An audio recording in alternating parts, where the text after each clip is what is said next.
ਜੀ ਲੈਲ ਸਾਹਿਬ ਸਤਿ ਸ੍ਰੀ ਅਕਾਲ ਜੀ। ਸਤਿ ਸ਼੍ਰੀ ਅਕਾਲ ਗਿੱਲ ਸਾਹਿਬ। ਇੱਕ ਵਾਰੀ ਫੇਰ ਪ੍ਰੋਗਰਾਮ ਖੁੰਡ ਚਰਚਾ ਲੈ ਕੇ ਅਸੀਂ ਹਾਜ਼ਰ ਹੋ ਚੁੱਕੇ ਹਾਂ। ਦੋਸਤੋ, ਖੁੰਡ ਚਰਚਾ ਦੀ ਟੀਮ ਹਮੇਸ਼ਾ ਕਰੰਟ ਵਿਸ਼ਿਆਂ ਦੀ ਗੱਲ ਕਰਦੀ ਹੈ, ਨਵੇਂ ਵਿਸ਼ਿਆਂ ਦੀ ਗੱਲ ਕਰਦੀ ਹੈ, ਕਿਉਂਕਿ ਪੰਜਾਬ ਸਰਕਾਰ ਦੋ ਚਿੱਤੀ 'ਚ ਹੈ। ਪੰਜਾਬ ਸਰਕਾਰ ਦੀ ਤਸਵੀਰ ਜਿਹੜੀ ਉਹਨਾਂ ਨੇ ਦਿਖਾਉਣ ਦੀ ਕੋਸ਼ਿਸ਼ ਕੀਤੀ ਸੀ ਚੋਣਾਂ ਤੋਂ ਪਹਿਲਾਂ, ਉਹ ਹੁਣ ਤਸਵੀਰ ਕੁਝ ਹੋਰ ਨਜ਼ਰ ਆ ਰਹੀ ਹੈ। ਲੋਕ ਸੋਚਦੇ ਸੀ ਜਦੋਂ ਵੋਟਾਂ ਪਾਈਆਂ ਸੀ ਕਿ ਆਮ ਆਦਮੀ ਪਾਰਟੀ ਦੀ ਸਰਕਾਰ ਹੈ ਔਰ ਆਮ ਲੋਕਾਂ ਦਾ ਰਾਜ ਹੋਊਗਾ, ਪਰ ਇਦਾਂ ਨਹੀਂ ਹੋਇਆ। ਆਮ ਲੋਕਾਂ ਦਾ ਇਹ ਗੱਲ ਨਹੀਂ ਕਿ ਆਮ ਲੋਕਾਂ ਦੇ ਕੰਮ ਨਹੀਂ ਹੋਏ, ਆਮ ਲੋਕਾਂ ਦੇ ਕੰਮ ਹੋਣੇ ਸ਼ੁਰੂ ਹੋ ਗਏ, ਲੇਕਿਨ ਕੁਝ ਕੁ ਮਹੀਨਿਆਂ ਦੇ ਵਿੱਚ ਜਿਹੜੀਆਂ ਅਪੇਖਸ਼ਾਵਾਂ ਸੀ, ਜਿਹੜੀਆਂ ਕਿ ਲੋਕਾਂ ਦੀਆਂ ਆਸ਼ਾਵਾਂ ਸੀ, ਉਹਦੇ ਉੱਤੇ ਕਿਤੇ ਨਾ ਕਿਤੇ ਜਿਹੜੀ ਆਮ ਆਦਮੀ ਪਾਰਟੀ ਹੈ ਉਹਦੀ ਜਿਹੜਾ ਅਕਸ ਹੈ ਉਹ ਫਿੱਕਾ ਪੈਂਦਾ ਨਜ਼ਰ ਆ ਰਿਹਾ। ਗੱਲਾਂ ਬਾਤਾਂ ਕਰਾਂਗੇ, ਰਲਮੀਆਂ ਮਿਲਵੀਆਂ ਗੱਲਾਂ ਬਾਤਾਂ ਕਰਾਂਗੇ ਕੀ ਕਾਰਨ ਹੈ ਕਿ ਇੰਨੇ ਪ੍ਰਸ਼ਾਸਨਿਕ ਸੀਨੀਅਰ ਜਿਹੜੇ ਅਧਿਕਾਰੀ ਨੇ ਪੰਜਾਬ ਦੇ, ਉਹ ਅਸਤੀਫੇ ਕਿਉਂ ਦੇ ਰਹੇ ਨੇ, ਆਪਣੇ ਅਹੁਦੇ ਕਿਉਂ ਛੱਡ ਰਹੇ ਨੇ, ਇਹਦੇ ਵਿੱਚ ਕਾਰਨ ਕੀ ਹੈ। ਕੀ ਸਰਕਾਰ ਦੀ ਕਾਰਜਸ਼ੈਲੀ ਤੇ ਸਵਾਲੀਆ ਨਿਸ਼ਾਨ ਸਾਨੂੰ ਖੜੇ ਕਰਨੇ ਚਾਹੀਦੇ ਨੇ, ਜਾਂ ਫਿਰ ਉਹਨਾਂ ਅਫਸਰਾਂ ਤੇ ਜਾਂ ਜਿਨ੍ਹਾਂ ਅਫਸਰਾਂ ਨੇ ਇਹ ਅਸਤੀਫੇ ਦਿੱਤੇ ਨੇ, ਹੋ ਸਕਦਾ ਹੈ ਉਹਨਾਂ ਨੂੰ ਆਮ ਆਦਮੀ ਪਾਰਟੀ ਦੀ ਕਾਰਜਸ਼ੈਲੀ ਪਸੰਦ ਨਾ ਆ ਰਹੀ ਹੋਵੇ, ਕਿਉਂਕਿ ਹਰ ਰੋਜ਼ ਕੋਈ ਨਾ ਕੋਈ ਆਲਾ ਅਧਿਕਾਰੀ, ਆਲਾ ਅਫਸਰ ਬਦਲ ਦੇਣਾ, ਅਸਤੀਫਾ ਦੇ ਦੇਣਾ, ਇਹ ਕੋਈ ਛੋਟੀ ਮੋਟੀ ਗੱਲ ਨਹੀਂ। ਇਹ ਪੰਜਾਬ ਸਰਕਾਰ ਲਈ ਇੱਕ ਅਹਿਮ ਗੱਲ ਬਣੀ ਹੋਈ ਹੈ। ਦੋਸਤੋ, ਇੱਕ ਵਾਰੀ ਫੇਰ ਪ੍ਰੋਗਰਾਮ ਖੁੰਡ ਚਰਚਾ ਵਿੱਚ ਤੁਹਾਡਾ ਹਾਰਦਿਕ ਸਵਾਗਤ ਹੈ। ਮੈਂ ਕੁਲਵੰਤ ਸਿੰਘ ਗਿੱਲ ਤੇ ਮੇਰੇ ਨਾਲ ਮੇਰੇ ਸੀਨੀਅਰ ਸਾਥੀ ਪੱਤਰਕਾਰ ਨਿਰੰਜਨ ਸਿੰਘ ਜੀ ਲਹਿਲ ਹਾਜ਼ਰ ਹੋ ਚੁੱਕੇ ਨੇ। ਸਾਡੇ ਦੋਹਾਂ ਵੱਲੋਂ ਪਿਆਰ ਭਰੀ ਸਤਿ ਸ੍ਰੀ ਅਕਾਲ। ਲਹਿਲ ਸਾਹਿਬ ਜੀ, ਪੰਜਾਬ ਦੀ ਤਰਾਸਦੀ ਇਸ ਸਮੇਂ ਹੋਈ ਪਈ ਆਮ ਆਦਮੀ ਪਾਰਟੀ ਦੀ ਕਿ ਐਡਵੋਕੇਟ ਜਨਰਲ ਪਹਿਲਾਂ ਅਸਤੀਫਾ ਦੇ ਗਏ, ਫਿਰ ਨਵਾਂ ਰੱਖ ਲਿਆ, ਉਹਦਾ ਵਿਰੋਧ ਸ਼ੁਰੂ ਹੋ ਗਿਆ। ਉਸ ਤੋਂ ਬਾਅਦ 3 DGP ਪੰਜਾਬ ਜਿਹੜੇ ਨੇ ਉਹ ਚੇਂਜ ਕਰ ਦਿੱਤੇ ਗਏ। ਫਿਰ ਉਸ ਤੋਂ ਬਾਅਦ ਚੀਫ ਸੈਕਟਰੀ ਜਿਹੜੇ 2 ਸੀ ਉਹ ਬਦਲ ਦਿੱਤੇ ਗਏ, ਔਰ ਇਸ ਤੋਂ ਇਲਾਵਾ IAS ਅਮਰਤ ਕੌਰ ਨੇ ਪੰਜਾਬ ਸਰਕਾਰ ਦੀ ਕਾਰਜਸ਼ੈਲੀ ਤੋਂ ਦੁਖੀ ਹੋ ਕੇ ਅਸਤੀਫਾ ਦੇਤਾ। ਤੁਸੀਂ ਕੀ ਸਮਝਦੇ ਹੋ ਕਿ ਜਿਹੜੇ ਇਹ ਆਲਾ ਅਧਿਕਾਰੀ ਨੇ, ਅਫਸਰਸ਼ਾਹੀ ਹੈ, ਕੀ ਇਹਨਾਂ ਦੀ ਪੰਜਾਬ ਸਰਕਾਰ ਨਾਲ ਬਣ ਨਹੀਂ ਰਹੀ, ਜਾਂ ਪੰਜਾਬ ਸਰਕਾਰ ਕੁਝ ਹੋਰ ਇਹਨਾਂ ਤੋਂ ਕਰਾਉਣਾ ਚਾਹੁੰਦੀ ਹੈ ਜਾਂ ਇਹ ਕਰ ਨਹੀਂ ਪਾ ਰਹੇ, ਜਾਂ ਆਮ ਆਦਮੀ ਪਾਰਟੀ ਇਮਾਨਦਾਰੀ ਦਾ ਪਾਠ ਪੜ੍ਹਾਉਣਾ ਚਾਹੁੰਦੀ ਹੈ, ਇਹ ਲੋਕ ਪੜ੍ਹਨਾ ਨਹੀਂ ਚਾਹੁੰਦੇ, ਇਸ ਕਰਕੇ ਅਸਤੀਫਾ ਦੇ ਰਹੇ ਨੇ। ਇਹ ਵਿੱਚ ਵਿਚਾਲੇ ਆਖਰਕਾਰ ਘੁੰਡੀ ਕਿਸ ਗੱਲ ਦੀ ਹੈ? ਜੀ ਲੈਲ ਸਾਹਿਬ, ਤੁਹਾਨੂੰ ਮੈਂ ਦਿੰਦਾ ਮਾਈਕ। ਗਿੱਲ ਸਾਹਿਬ, ਗੱਲ ਇਹ ਹੈ, ਜਿੱਥੋਂ ਤੱਕ ਇਹ ਪ੍ਰਸ਼ਾਸਨਿਕ ਕੰਮਾਂ ਦੀ ਗੱਲ ਕਰਦੇ ਹਾਂ ਤੇ ਉਹਦੇ ਨਾਲ ਨਾਲ ਉਹਨਾਂ ਨੂੰ ਕੰਟਰੋਲ ਕਰਨ ਵਾਲੇ ਸਾਡੀ ਜਿਹੜੀ ਹੈ ਵਿਧਾਨਕਾਰ ਜਿਹੜੀ ਸਾਡੀ ਟੀਮ ਹੈ, ਜਿਹਦੇ ਕਿ ਮੁੱਖ ਮੰਤਰੀ ਸਾਡੇ ਭਗਵੰਤ ਮਾਨ ਜੀ ਨੇ, ਜਦੋਂ ਵੀ ਸਰਕਾਰ ਕੋਈ ਨਵੀਂ ਬਣਦੀ ਹੈ ਨਾ ਜੀ, ਤੇ ਨਵੀਂ ਸਰਕਾਰ ਜਦੋਂ ਚਾਰਜ ਲੈਂਦੀ ਹੈ ਤਾਂ ਆਟੋਮੈਟਿਕਲੀ ਪ੍ਰਸ਼ਾਸਨਿਕ ਜਿਹੜੇ ਅਹੁਦਿਆਂ ਤੇ ਜਾਂ ਸਿਸਟਮ ਦੇ ਅੰਦਰ ਕੁਝ ਤਬਦੀਲੀਆਂ ਜ਼ਰੂਰ ਕਰਦੀ ਹੈ। ਇਹਦੇ 'ਚ ਕੋਈ ਸ਼ੱਕ ਨਹੀਂ, ਕਿਉਂਕਿ ਲੰਮੇ ਸਮੇਂ ਤੋਂ ਹੀ ਇੱਦਾਂ ਹੁੰਦਾ, ਹਮੇਸ਼ਾ ਹੀ ਕੋਸ਼ਿਸ਼ ਇਹ ਹੁੰਦੀ ਆ ਵੀ ਜਿਹੜੀ ਸਰਕਾਰ ਉਹ ਆਪਣੇ ਮੁਤਾਬਕ ਉਹ ਬੰਦਿਆਂ ਨੂੰ ਅਹੁਦਿਆਂ ਤੇ ਬਿਰਾਜਮਾਨ ਕਰਦੀ ਹੈ ਜਿਨ੍ਹਾਂ ਦੇ ਨਾਲ ਉਹਨਾਂ ਦੀ ਤਾਲਮੇਲ ਜੁੜਿਆ ਹੁੰਦਾ। ਇਹ ਹਰ ਸਰਕਾਰਾਂ ਕਰਦੀਆਂ ਆਈਆਂ, ਪਰ ਇੱਕ ਪਹਿਲੀ ਸਰਕਾਰ ਆਮ ਆਦਮੀ ਪਾਰਟੀ ਦੀ ਹੈ ਜਿਹੜੀ ਸਰਕਾਰ ਆਪਣੇ ਕੀਤੇ ਫੈਸਲੇ ਨੂੰ ਕੁਝ ਨਾ ਕੁਝ ਦਿਨਾਂ ਬਾਅਦ ਜਦ ਤਬਦੀਲ ਕਰ ਦਿੰਦੀ ਹੈ ਜੀ, ਤੇ ਜਾਂ ਉਹ ਕਿਸੇ ਨਾ ਕਿਸੇ ਕਾਨੂੰਨੀ ਕਸੌਟੀ ਤੇ ਪੂਰਾ ਨਾ ਉਤਰਨ ਤੋਂ ਬਾਅਦ ਉਹ ਝਗੜਿਆਂ 'ਚ ਜਿਹੜੀ ਆ ਉਲਝ ਜਾਂਦੀ ਆ। ਇਸੇ ਹੀ ਤਰ੍ਹਾਂ ਹੁਣ ਤੱਕ ਹੁੰਦਾ ਆ ਰਿਹਾ ਕਿ ਜਦੋਂ ਦੀ ਭਗਵੰਤ ਮਾਨ ਦੀ ਸਰਕਾਰ ਨੇ, ਆਮ ਆਦਮੀ ਪਾਰਟੀ ਦੀ ਸਰਕਾਰ ਨੇ ਇਹ ਚਾਰਜ ਸੰਭਾਲਿਆ, ਰਾਜ ਗੱਦੀ ਤੇ ਬੈਠੇ ਨੇ, ਉਦੋਂ ਤੋਂ ਲੈ ਕੇ ਹਰ ਕੀਤਾ ਫੈਸਲਾ ਜਿਹੜਾ ਅਸੀਂ ਬਹੁਤ ਵਾਰ ਗਿੱਲ ਸਾਹਿਬ ਇਹ ਗੱਲ ਕਰ ਚੁੱਕੇ ਹਾਂ ਕਿ ਜਦੋਂ ਵੀ ਕੋਈ ਉਹ ਫੈਸਲਾ ਕਰਦੇ ਨੇ ਨਾ, ਇਹ ਕੋਈ ਚੋਣਾਂ ਦੀ ਸਟੇਜ ਨਹੀਂ ਆ। ਮੈਂ ਪਹਿਲੀ ਗੱਲ ਵਿੱਚੋਂ ਸਮਝ ਚੱਲ ਗਿਆ, ਇੱਕ ਚੋਣਾਂ ਦੀ ਰਾਜਸੀ ਸਟੇਜ ਨਹੀਂ ਵੀ ਜਿਹੜੀ ਸਟੇਜ ਤੇ ਮੈਕ ਦੇ ਮੂਹਰੇ ਆਗੂ ਜਿਹੜੇ ਨੇ ਉਹ ਜਿਸ ਤਰ੍ਹਾਂ ਦਾ ਮਰਜ਼ੀ ਬੋਲ ਦੇਣ, ਉਹ ਰਿਕਾਰਡਡ ਨਹੀਂ ਹੁੰਦਾ, ਉਹ ਕਿਸੇ ਕਸੌਟੀ ਤੇ ਪੂਰਾ ਨਹੀਂ ਉਤਰਦਾ ਹੁੰਦਾ। ਜੋ ਮਰਜ਼ੀ ਲਾਰੇ ਲਾ ਦਿਓ, ਮੂੰਹ ਤੋਂ ਭਾਵੇਂ ਜਿਹਨੂੰ ਮਰਜ਼ੀ ਗਾਲਾਂ ਕੱਢ ਦਿਓ, ਮੂੰਹ ਤੋਂ ਜੋ ਮਰਜ਼ੀ ਐਲਾਨ ਕਰ ਦਿਓ, ਉਹਨਾਂ ਦਾ ਕੋਈ ਮਹਿਣਾ ਨਹੀਂ ਹੁੰਦਾ, ਕਿਉਂਕਿ ਉਹ ਕਿਸੇ ਸਾਡੇ ਦਸਤਾਵੇਜ਼ੀ ਕਾਨੂੰਨੀ ਦਸਤਾਵੇਜ਼ੀ ਕਿ ਤਬਦੀਲ ਨਹੀਂ ਹੋ ਸਕਦਾ ਜੀ। ਪਰ ਸਰਕਾਰ ਬਣਨ ਤੋਂ ਬਾਅਦ ਜਦੋਂ ਵੀ ਅਸੀਂ ਕੁਝ ਫੈਸਲਾ ਕਰਦੇ ਹਾਂ ਤੇ ਉਹ ਕਾਨੂੰਨੀ ਢੰਗ ਦੇ ਨਾਲ ਉਸ ਕਸਵੱਟੀ ਦੇ ਜੇ ਪੂਰਾ ਨਾ ਉਤਰੇ ਤੇ ਉਹਦਾ ਫਿਰ ਰਿਜ਼ਲਟ ਮਾੜਾ ਨਿਕਲਦਾ ਹੈ। ਤੇ ਹੁਣ ਤੱਕ ਦੇ ਜਿੰਨੇ ਵੀ ਫੈਸਲੇ ਆਮ ਆਦਮੀ ਪਾਰਟੀ ਦੀ ਕੈਬਨਿਟ ਦੇ ਕੀਤੇ ਨੇ ਜਾਂ ਮੁੱਖ ਮੰਤਰੀ ਭਗਵੰਤ ਮਾਨ ਨੇ ਕੀਤੇ ਨੇ, ਉਹ ਸਾਰੇ ਕਿਤੇ ਨਾ ਕਿਤੇ ਜਾ ਕੇ ਜਾਂ ਤਾਂ ਵਾਪਸ ਲੈ ਲਏ ਜਾਂਦੇ ਨੇ ਤੇ ਜਾਂ ਫਿਰ ਉਹ ਕਿਤੇ ਨਾ ਕਿਤੇ ਕਾਨੂੰਨੀ ਪ੍ਰਕਿਰਿਆ ਦੇ ਵਿੱਚ ਉਹ ਕਸੌਟੀ ਦੇ ਪੂਰੇ ਨਹੀਂ ਉਤਰਦੇ ਤੇ ਉਹਨਾਂ ਦੇ ਨਾਲ ਫਿਰ ਵਿਹਾਰ ਜਿਹੜਾ ਉਹ ਤਰੀਕੇ ਹੋਰ ਨਾ ਕੀਤਾ ਜਾਂਦਾ, ਦਬਾਅ ਹੇਠ ਆ ਜਾਂਦਾ, ਉਹ ਪੂਰਾ ਨਹੀਂ ਚੱਲਦਾ। ਸੋ ਇਸੇ ਤਰ੍ਹਾਂ ਜੇ ਆਪਾਂ ਗੱਲ ਕਰਦੇ ਹਾਂ ਏਜੀ ਪੰਜਾਬ ਦੀ, ਤੇ ਏਜੀ ਪੰਜਾਬ ਦੀ ਜਦੋਂ ਦੀ ਪਹਿਲਾਂ ਜਿਹੜੀ ਕਾਂਗਰਸੀ ਹਕੂਮਤ ਸੀ ਚੰਨੀ ਸਰਕਾਰ ਵੇਲੇ, ਚੰਨੀ ਸਰਕਾਰ ਵਾਲੇ ਦੋ ਜਿਹੜੇ ਡੀਜੀਪੀ ਜਿਹੜੇ ਸੀ ਏਜੀ ਉਹ ਪਹਿਲਾਂ ਬਦਲ ਦਿੱਤੇ ਗਏ ਸੀ। ਜੀ ਜਦੋਂ ਇਹ ਨਵੀਂ ਸਰਕਾਰ ਆਈ ਤੇ ਇਹ ਰੱਖਿਆ ਸੀ ਵੀ ਸਰਕਾਰ ਜਿਹੜਾ ਵੀ ਏਜੀ ਆਏਗਾ, ਕਿਉਂਕਿ ਏਜੀ ਨੇ ਪੰਜਾਬ ਨੂੰ ਹਾਈ ਕੋਰਟ ਦੇ ਵਿੱਚ ਜਾਂ ਸੁਪਰੀਮ ਕੋਰਟ ਦੇ ਵਿੱਚ ਪੰਜਾਬ ਦੇ ਕੇਸਾਂ ਨੂੰ ਰੀਪ੍ਰੈਜ਼ੈਂਟ ਕਰਨਾ ਹੁੰਦਾ, ਬਹੁਤ ਵੱਡਾ ਰੋਲ ਹੁੰਦਾ ਏਜੀ ਦਾ, ਐਡਵੋਕੇਟ ਜਨਰਲ ਦਾ। ਤੇ ਬਹੁਤ ਕਹਿੰਦੇ ਨੇ ਵੀ ਬਹੁਤ ਸੂਝ ਸਮਝ ਦੇ ਨਾਲ ਜਿਹੜਾ ਅਨਮੋਲ ਰਤਨ ਮਾਨ ਸਿੱਧੂ ਹੈ ਉਹਨਾਂ ਨੂੰ ਜਿਹੜਾ ਏਜੀ ਲਾਤਾ ਗਿਆ, ਇਸ ਆਸ ਨਾਲ ਆਇਆ ਕਿ ਇਹ ਸਾਡੀਆਂ ਨੀਤੀਆਂ ਸਾਡੇ ਅਨੁਸਾਰ ਤੇ ਸਾਡੇ ਕੰਮਾਂ ਦੇ ਮੁਤਾਬਕ ਸਾਡੇ ਭਰੋਸੇ ਤੇ ਪੂਰਾ ਉਤਰੂਗਾ। ਉਸ ਵੇਲੇ ਵੀ ਕੁਝ ਇਹੋ ਜਿਹੀਆਂ ਜਿਹੜੀਆਂ ਊਣਤਾਈਆਂ ਰਹੀਆਂ ਹੋਣਗੀਆਂ ਤੇ ਚਲੋ ਉਹਨਾਂ ਨੂੰ ਇਗਨੋਰ ਕਰਕੇ ਜਦੋਂ ਸਿੱਧੂ ਸਾਹਿਬ ਨੂੰ ਏਜੀ ਲਾਇਆ ਤੇ ਲੋਕਾਂ ਨੇ ਇਹ ਗੱਲ ਕਹੀ ਵੀ ਚਲੋ ਹੁਣ ਘੱਟੋ ਘੱਟ ਪੰਜਾਬ ਸਰਕਾਰ ਦੇ ਜਿਹੜੇ ਪੈਂਡਿੰਗ ਕੰਮ ਨੇ ਉਹ ਹੁੰਦੇ ਨਜ਼ਰ ਆਉਣਗੇ। ਪਰ ਉਹਨਾਂ ਦਾ ਖਮਿਆਨਾ ਕੀ ਹੋਇਆ? ਉਹਨਾਂ ਦਾ ਖਮਿਆਨਾ ਜਿਹੜਾ ਤੁਸੀਂ ਹੁਣ ਵੇਖਿਆ ਵੀ ਸਿੱਧੂ ਸਾਹਿਬ ਪਿਛਲੇ 8-10 ਦਿਨਾਂ ਤੋਂ ਰਿਜ਼ਾਈਨ ਕਰ ਚੁੱਕੇ ਸੀ ਤੇ ਉਹ ਰਿਜ਼ਾਈਨ ਪਾਸ ਨਹੀਂ ਸੀ ਹੋਇਆ।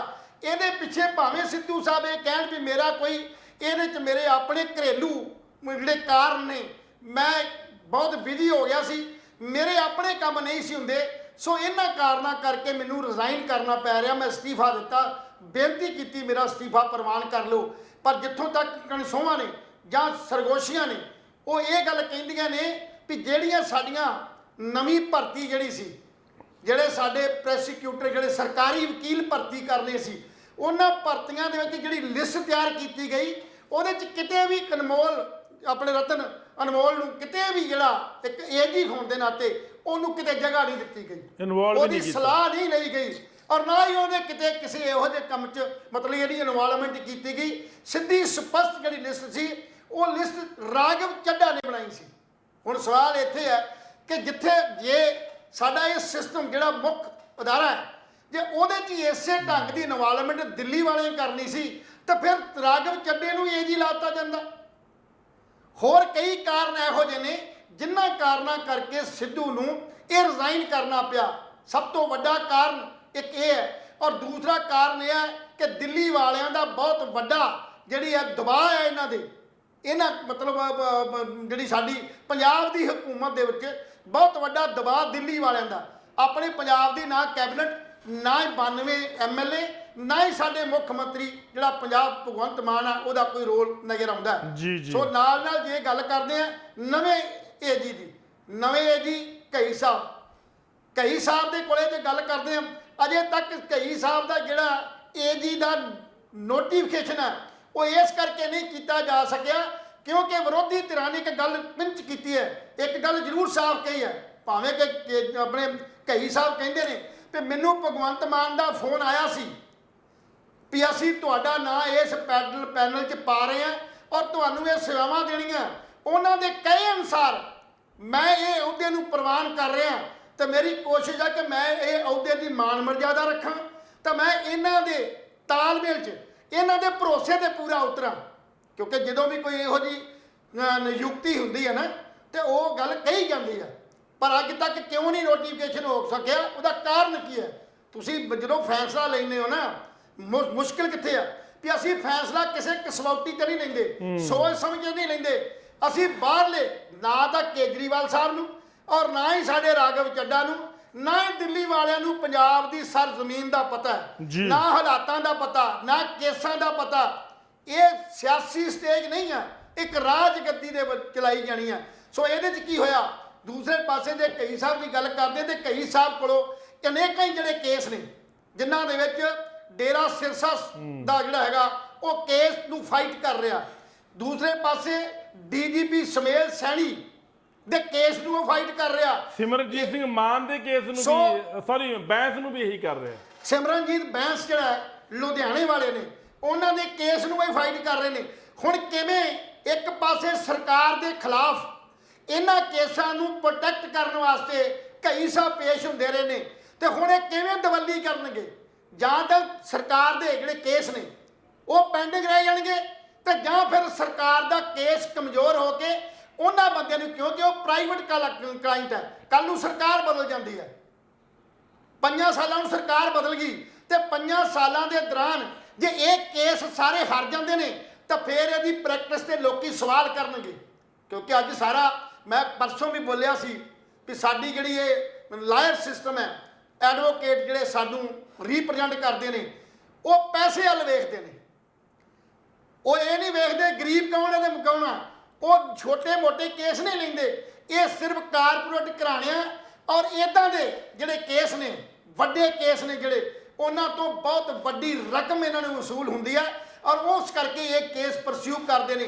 ਹੁਣ ਵੇਖਣਾ ਤੇ ਇਹ ਹੈ ਕਿ ਨਵੇਂ ਡੀਜੀਪੀ ਦੇ ਜਿਹੜੇ ਏਜੀ ਨੇ, ਉਹ ਪੰਜਾਬ ਸਰਕਾਰ ਨੂੰ ਪ੍ਰੋਟੈਕਟ ਕਿਵੇਂ ਕਰਦੇ ਨੇ, ਕਿਵੇਂ ਉਹ ਜਿਹੜਾ ਹੈਗਾ ਸਮੇਰ ਸੈਣੀ ਦੇ ਖਿਲਾਫ ਬੋਲਣਗੇ, ਕਿਵੇਂ ਸੱਚਾ ਸੌਦਾ ਦੇ ਖਿਲਾਫ ਬੋਲਣਗੇ, ਕਿੱਦਾਂ ਸਿਮਰਜੀਤ ਜਿਹੜਾ ਬੈਂਸ ਆ ਉਹਦੇ ਖਿਲਾਫ ਬੋਲਣਗੇ। ਇਹ ਲੈਲ ਸਾਹਿਬ ਇੱਕ ਹੋਰ ਗੱਲ ਹੈ, ਤੁਹਾਡੀ ਗੱਲ ਮੈਂ ਵਿੱਚੇ ਕੱਢਦਾ ਜੀ। ਇਹ ਜਿਹੜੀ ਗਲਤੀ ਹੈ ਨਾ, ਕੱਲੀ ਆਮ ਆਦਮੀ ਪਾਰਟੀ ਨੇ ਨਹੀਂ ਕੀਤੀ ਜੀ। ਇਹ ਗਲਤੀਆਂ, ਇਸ ਤਰ੍ਹਾਂ ਦੀਆਂ ਗਲਤੀਆਂ ਅਕਾਲੀ ਦਲ ਵੇਲੇ ਵੀ ਹੋਈਆਂ ਨੇ, ਕਾਂਗਰਸ ਵੇਲੇ ਵੀ ਹੋਈਆਂ ਨੇ। ਜਿਵੇਂ ਪਿਛਲੇ ਸਿਨੈਰੀਓ ਦੀ ਆਪਾਂ ਝਾਤ ਮਾਰੀਏ, ਜਦੋਂ ਸ਼੍ਰੋਮਣੀ ਅਕਾਲੀ ਦਲ ਦੀ ਸਰਕਾਰ ਸੀ, ਸੁਖਬੀਰ ਸਿੰਘ ਬਾਦਲ ਗ੍ਰਹਿ ਵਿਭਾਗ ਦੇ ਮੁਖੀ ਸੀ, ਉਪ ਮੁੱਖ ਮੰਤਰੀ ਵੀ ਸੀ, ਉਹਨਾਂ ਨੇ ਸਮੇਰ ਸਿੰਘ ਸੈਣੀ ਨੂੰ ਡੀਜੀਪੀ ਪੰਜਾਬ ਲਾਇਆ, ਜਦੋਂ ਕਿ ਉਹ ਚੰਗੀ ਤਰ੍ਹਾਂ ਜਾਣਦੇ ਸੀ ਕਿ ਡੀਜੀਪੀ ਪੰਜਾਬ ਦਾ ਸਮੇਰ ਸੈਣੀ ਦਾ ਕਿੰਨਾ ਵਿਰੋਧ ਹੈ, ਕਿੰਨੇ ਉਹਨੇ ਨਿਰਦੋਸ਼ ਮਾਰੇ, ਔਰ ਫਿਰ ਵੀ ਉਹਨੇ ਲਾਇਆ। ਲੇਕਿਨ ਉਹਨਾਂ ਨੇ ਕਿਸੇ ਦੀ ਗੱਲ ਨਹੀਂ ਸੁਣੀ। ਉਦੋਂ ਵੀ ਸਵਾਲ ਇੱਥੇ ਵੀ ਖੜਾ ਹੁੰਦਾ ਹੈ ਕਿ ਜਿਹੜੀਆਂ ਇਸ ਤਰ੍ਹਾਂ ਦੀਆਂ ਊਣਤਾਈਆਂ ਨੇ ਇਕੱਲੀ ਇੱਕ ਸਰਕਾਰ ਨੇ ਨਹੀਂ ਕੀਤੀਆਂ, ਉਹ ਭਗਵੰਤ ਮਾਨ ਸਰਕਾਰ ਹੈ। ਮੈਂ ਜਿਹੜੀ ਗੱਲ ਕਰਨ ਲੱਗਾ,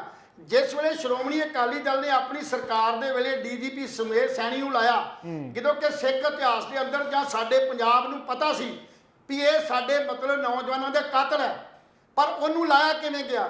ਜਿਸ ਵਕਤ ਥੱਲਿਓਂ ਵਿਰੋਧ ਹੋਇਆ ਸੀ, ਉਸ ਵੇਲੇ ਵੀ ਥੱਲਿਓਂ ਵਿਰੋਧ ਹੋਇਆ ਵੀ ਸਮੇਰ ਸੈਣੀ ਨੂੰ ਨਾ ਲਾਇਆ ਜਾਵੇ, ਪਰ ਉਸ ਵੇਲੇ ਕੀ ਸੀ, ਅਕਾਲੀ ਦਲ, ਸ਼੍ਰੋਮਣੀ ਅਕਾਲੀ ਦਲ ਔਰ ਭਾਜਪਾ ਜਿਹੜੀ ਸੀ, ਉਹ ਦੋਨੇ ਕਿਉਂ ਖਿਚੜੀ ਸੀ? ਉਹਨਾਂ ਦਾ ਚੋਣ ਸਮਝੌਤਾ ਸੀ, ਉਹਨਾਂ ਦੇ ਨਾਲ ਉਹਨਾਂ ਦਾ ਤਾਲਮੇਲ ਸੀ, ਔਰ ਸਮੇਰ ਸੈਣੀ ਨੂੰ ਭਾਜਪਾ ਵੱਲੋਂ ਫੋਰਸ ਕਰਕੇ ਜਿਹੜਾ ਸੀ ਉਹ ਲਵਾਇਆ ਗਿਆ ਸੀ। ਇਸੇ ਤਰ੍ਹਾਂ ਜਿਹੜੇ ਹੁਣ ਏਜੀ ਲਾਏ ਗਏ ਨੇ, ਉਹ ਵੀ ਸੈਂਟਰ ਸਰਕਾਰ ਦੀ ਨਹੀਂ ਕੋਈ ਰਿਸਪੌਂਸਿਬਿਲਟੀ, ਇਹ ਸਿਰਫ ਕੇਜਰੀਵਾਲ ਤੇ ਰਾਘਵ ਚੱਡਾ, ਇਹ ਦੋ ਬੰਦੇ ਜਿਹੜੀ ਆਮ ਆਦਮੀ ਪਾਰਟੀ ਦੇ ਇਹ ਮੁਖੀ ਨੇ, ਇਹਨਾਂ ਨੇ ਪੰਜਾਬ ਦੇ ਉੱਤੇ ਠੋਸਣ ਦੀ ਕੋਸ਼ਿਸ਼ ਕੀਤੀ ਹੈ। ਕੋਈ ਵੀ ਫੈਸਲਾ ਜਿਹੜਾ ਉਹ ਕਿਸੇ ਮਤਲਬ ਕਸਵੌਟੀ ਤੇ ਪੂਰਾ ਉਤਰਦਾ ਹੀ ਨਹੀਂ, ਜਿਹਦੀ ਵਜ੍ਹਾ ਕਰਕੇ ਸਾਰਾ ਕੁਝ ਜਿਹੜਾ ਹੁੰਦਾ ਆ ਰਿਹਾ। ਸੋ ਇਸੇ ਕਰਕੇ ਹੀ ਜਿਹੜੀ ਅੰਮ੍ਰਿਤ ਕੌਰ ਹੈ, ਜਿਹੜੀ IAS ਅਫਸਰ ਹੈ, ਉਹਦੇ ਬਿਆਨ ਦੇ ਅਨੁਸਾਰ ਵੀ ਮੈਂ ਪ੍ਰਸ਼ਾਸਨਿਕ ਕੰਮਾਂ ਤੋਂ ਦੁਖੀ ਹੋਣ ਕਰਕੇ, ਪ੍ਰਸ਼ਾਸਨਿਕ ਦਬਾਅ ਹੋਣ ਕਰਕੇ, ਇਹਦੇ 'ਚ ਸਿਰਫ ਤੇ ਸਿਰਫ ਉਹਨਾਂ ਨੇ ਆਮ ਆਦਮੀ ਪਾਰਟੀ ਦੀ ਸਰਕਾਰ ਨੂੰ ਤਨਜ਼ ਕੀਤਾ ਵੀ ਇਹਨਾਂ ਦੇ ਦਬਾਅ ਹੋਣ ਕਰਕੇ ਮੈਨੂੰ ਇਹ ਆਪਣੀ ਪੋਸਟ ਤੋਂ ਰਿਜ਼ਾਈਨ ਕਰਨਾ ਪੈ ਰਿਹਾ। ਸੋ ਜੇ ਪਹਿਲਾਂ ਭਾਵਰਾ ਸਾਹਿਬ ਜਿਹੜੇ ਕਿ DG ਪੰਜਾਬ ਸੀ, ਔਰ ਉਹਨਾਂ ਦਾ ਵੀ ਜਿਹੜਾ ਸੀ ਇਹ ਜਿਹੜਾ ਅਸਤੀਫਾ, ਉਹਦੇ ਪਿੱਛੇ ਵੀ ਇਹੀ ਕਾਰਨ ਸੀ। ਜੀ ਉਹਨਾਂ ਨੇ ਵੀ ਦੱਬੀ ਜ਼ਬਾਨ ਨਾਲ ਇਹ ਗੱਲ ਕਹੀ ਸੀ ਵੀ ਬਹੁਤ ਕੁਛ ਇਹੋ ਜਿਹਾ ਜਿਹਨੂੰ ਮੈਂ ਜਿਹੜਾ ਉਹ ਬਰਦਾਸ਼ਤ ਨਹੀਂ ਕਰ ਸਕਦਾ, ਜਿਸ ਕਰਕੇ ਮੈਂ ਡੈਪੂਟੇਸ਼ਨ ਤੇ ਜਾਣਾ ਚਾਹੁੰਦਾ। ਸੋ ਮੇਰੇ ਕਹਿਣ ਦਾ ਭਾਵ ਵੀ ਆਮ ਆਦਮੀ ਪਾਰਟੀ, ਜਿਹਨੂੰ ਲੋਕਾਂ ਨੇ ਵੋਟਾਂ ਪਾ ਕੇ ਇਸ ਕਰਕੇ ਜਿਤਾਇਆ ਸੀ ਕਿ ਉਹ ਸਾਡੇ ਸਮੱਸਿਆ ਤੇ ਮਸਲਿਆਂ ਨੂੰ ਸਮਝਦੀ ਹੋਈ ਸਾਡੀ ਅਗਵਾਈ ਕਰੂਗੀ, ਪਰ ਜਿੱਥੋਂ ਤੱਕ ਵੇਖਣ ਨੂੰ ਆ ਰਿਹਾ ਉਹ ਇਹ ਆ ਰਿਹਾ ਵੀ ਪੰਜਾਬ ਦੀ ਵਾਗਡੋਰ ਜਿਹੜੀ ਹੈ ਉਹ ਭਗਵੰਤ ਮਾਨ ਜਾਂ ਸਾਡੇ 92 MLA ਜਾਂ ਜਿਹੜੇ ਸਾਡੀ ਕੈਬਨਿਟ ਮੰਤਰੀ, ਉਹਨਾਂ ਦਾ ਕੋਈ ਰੋਲ ਨਹੀਂ ਹੈ।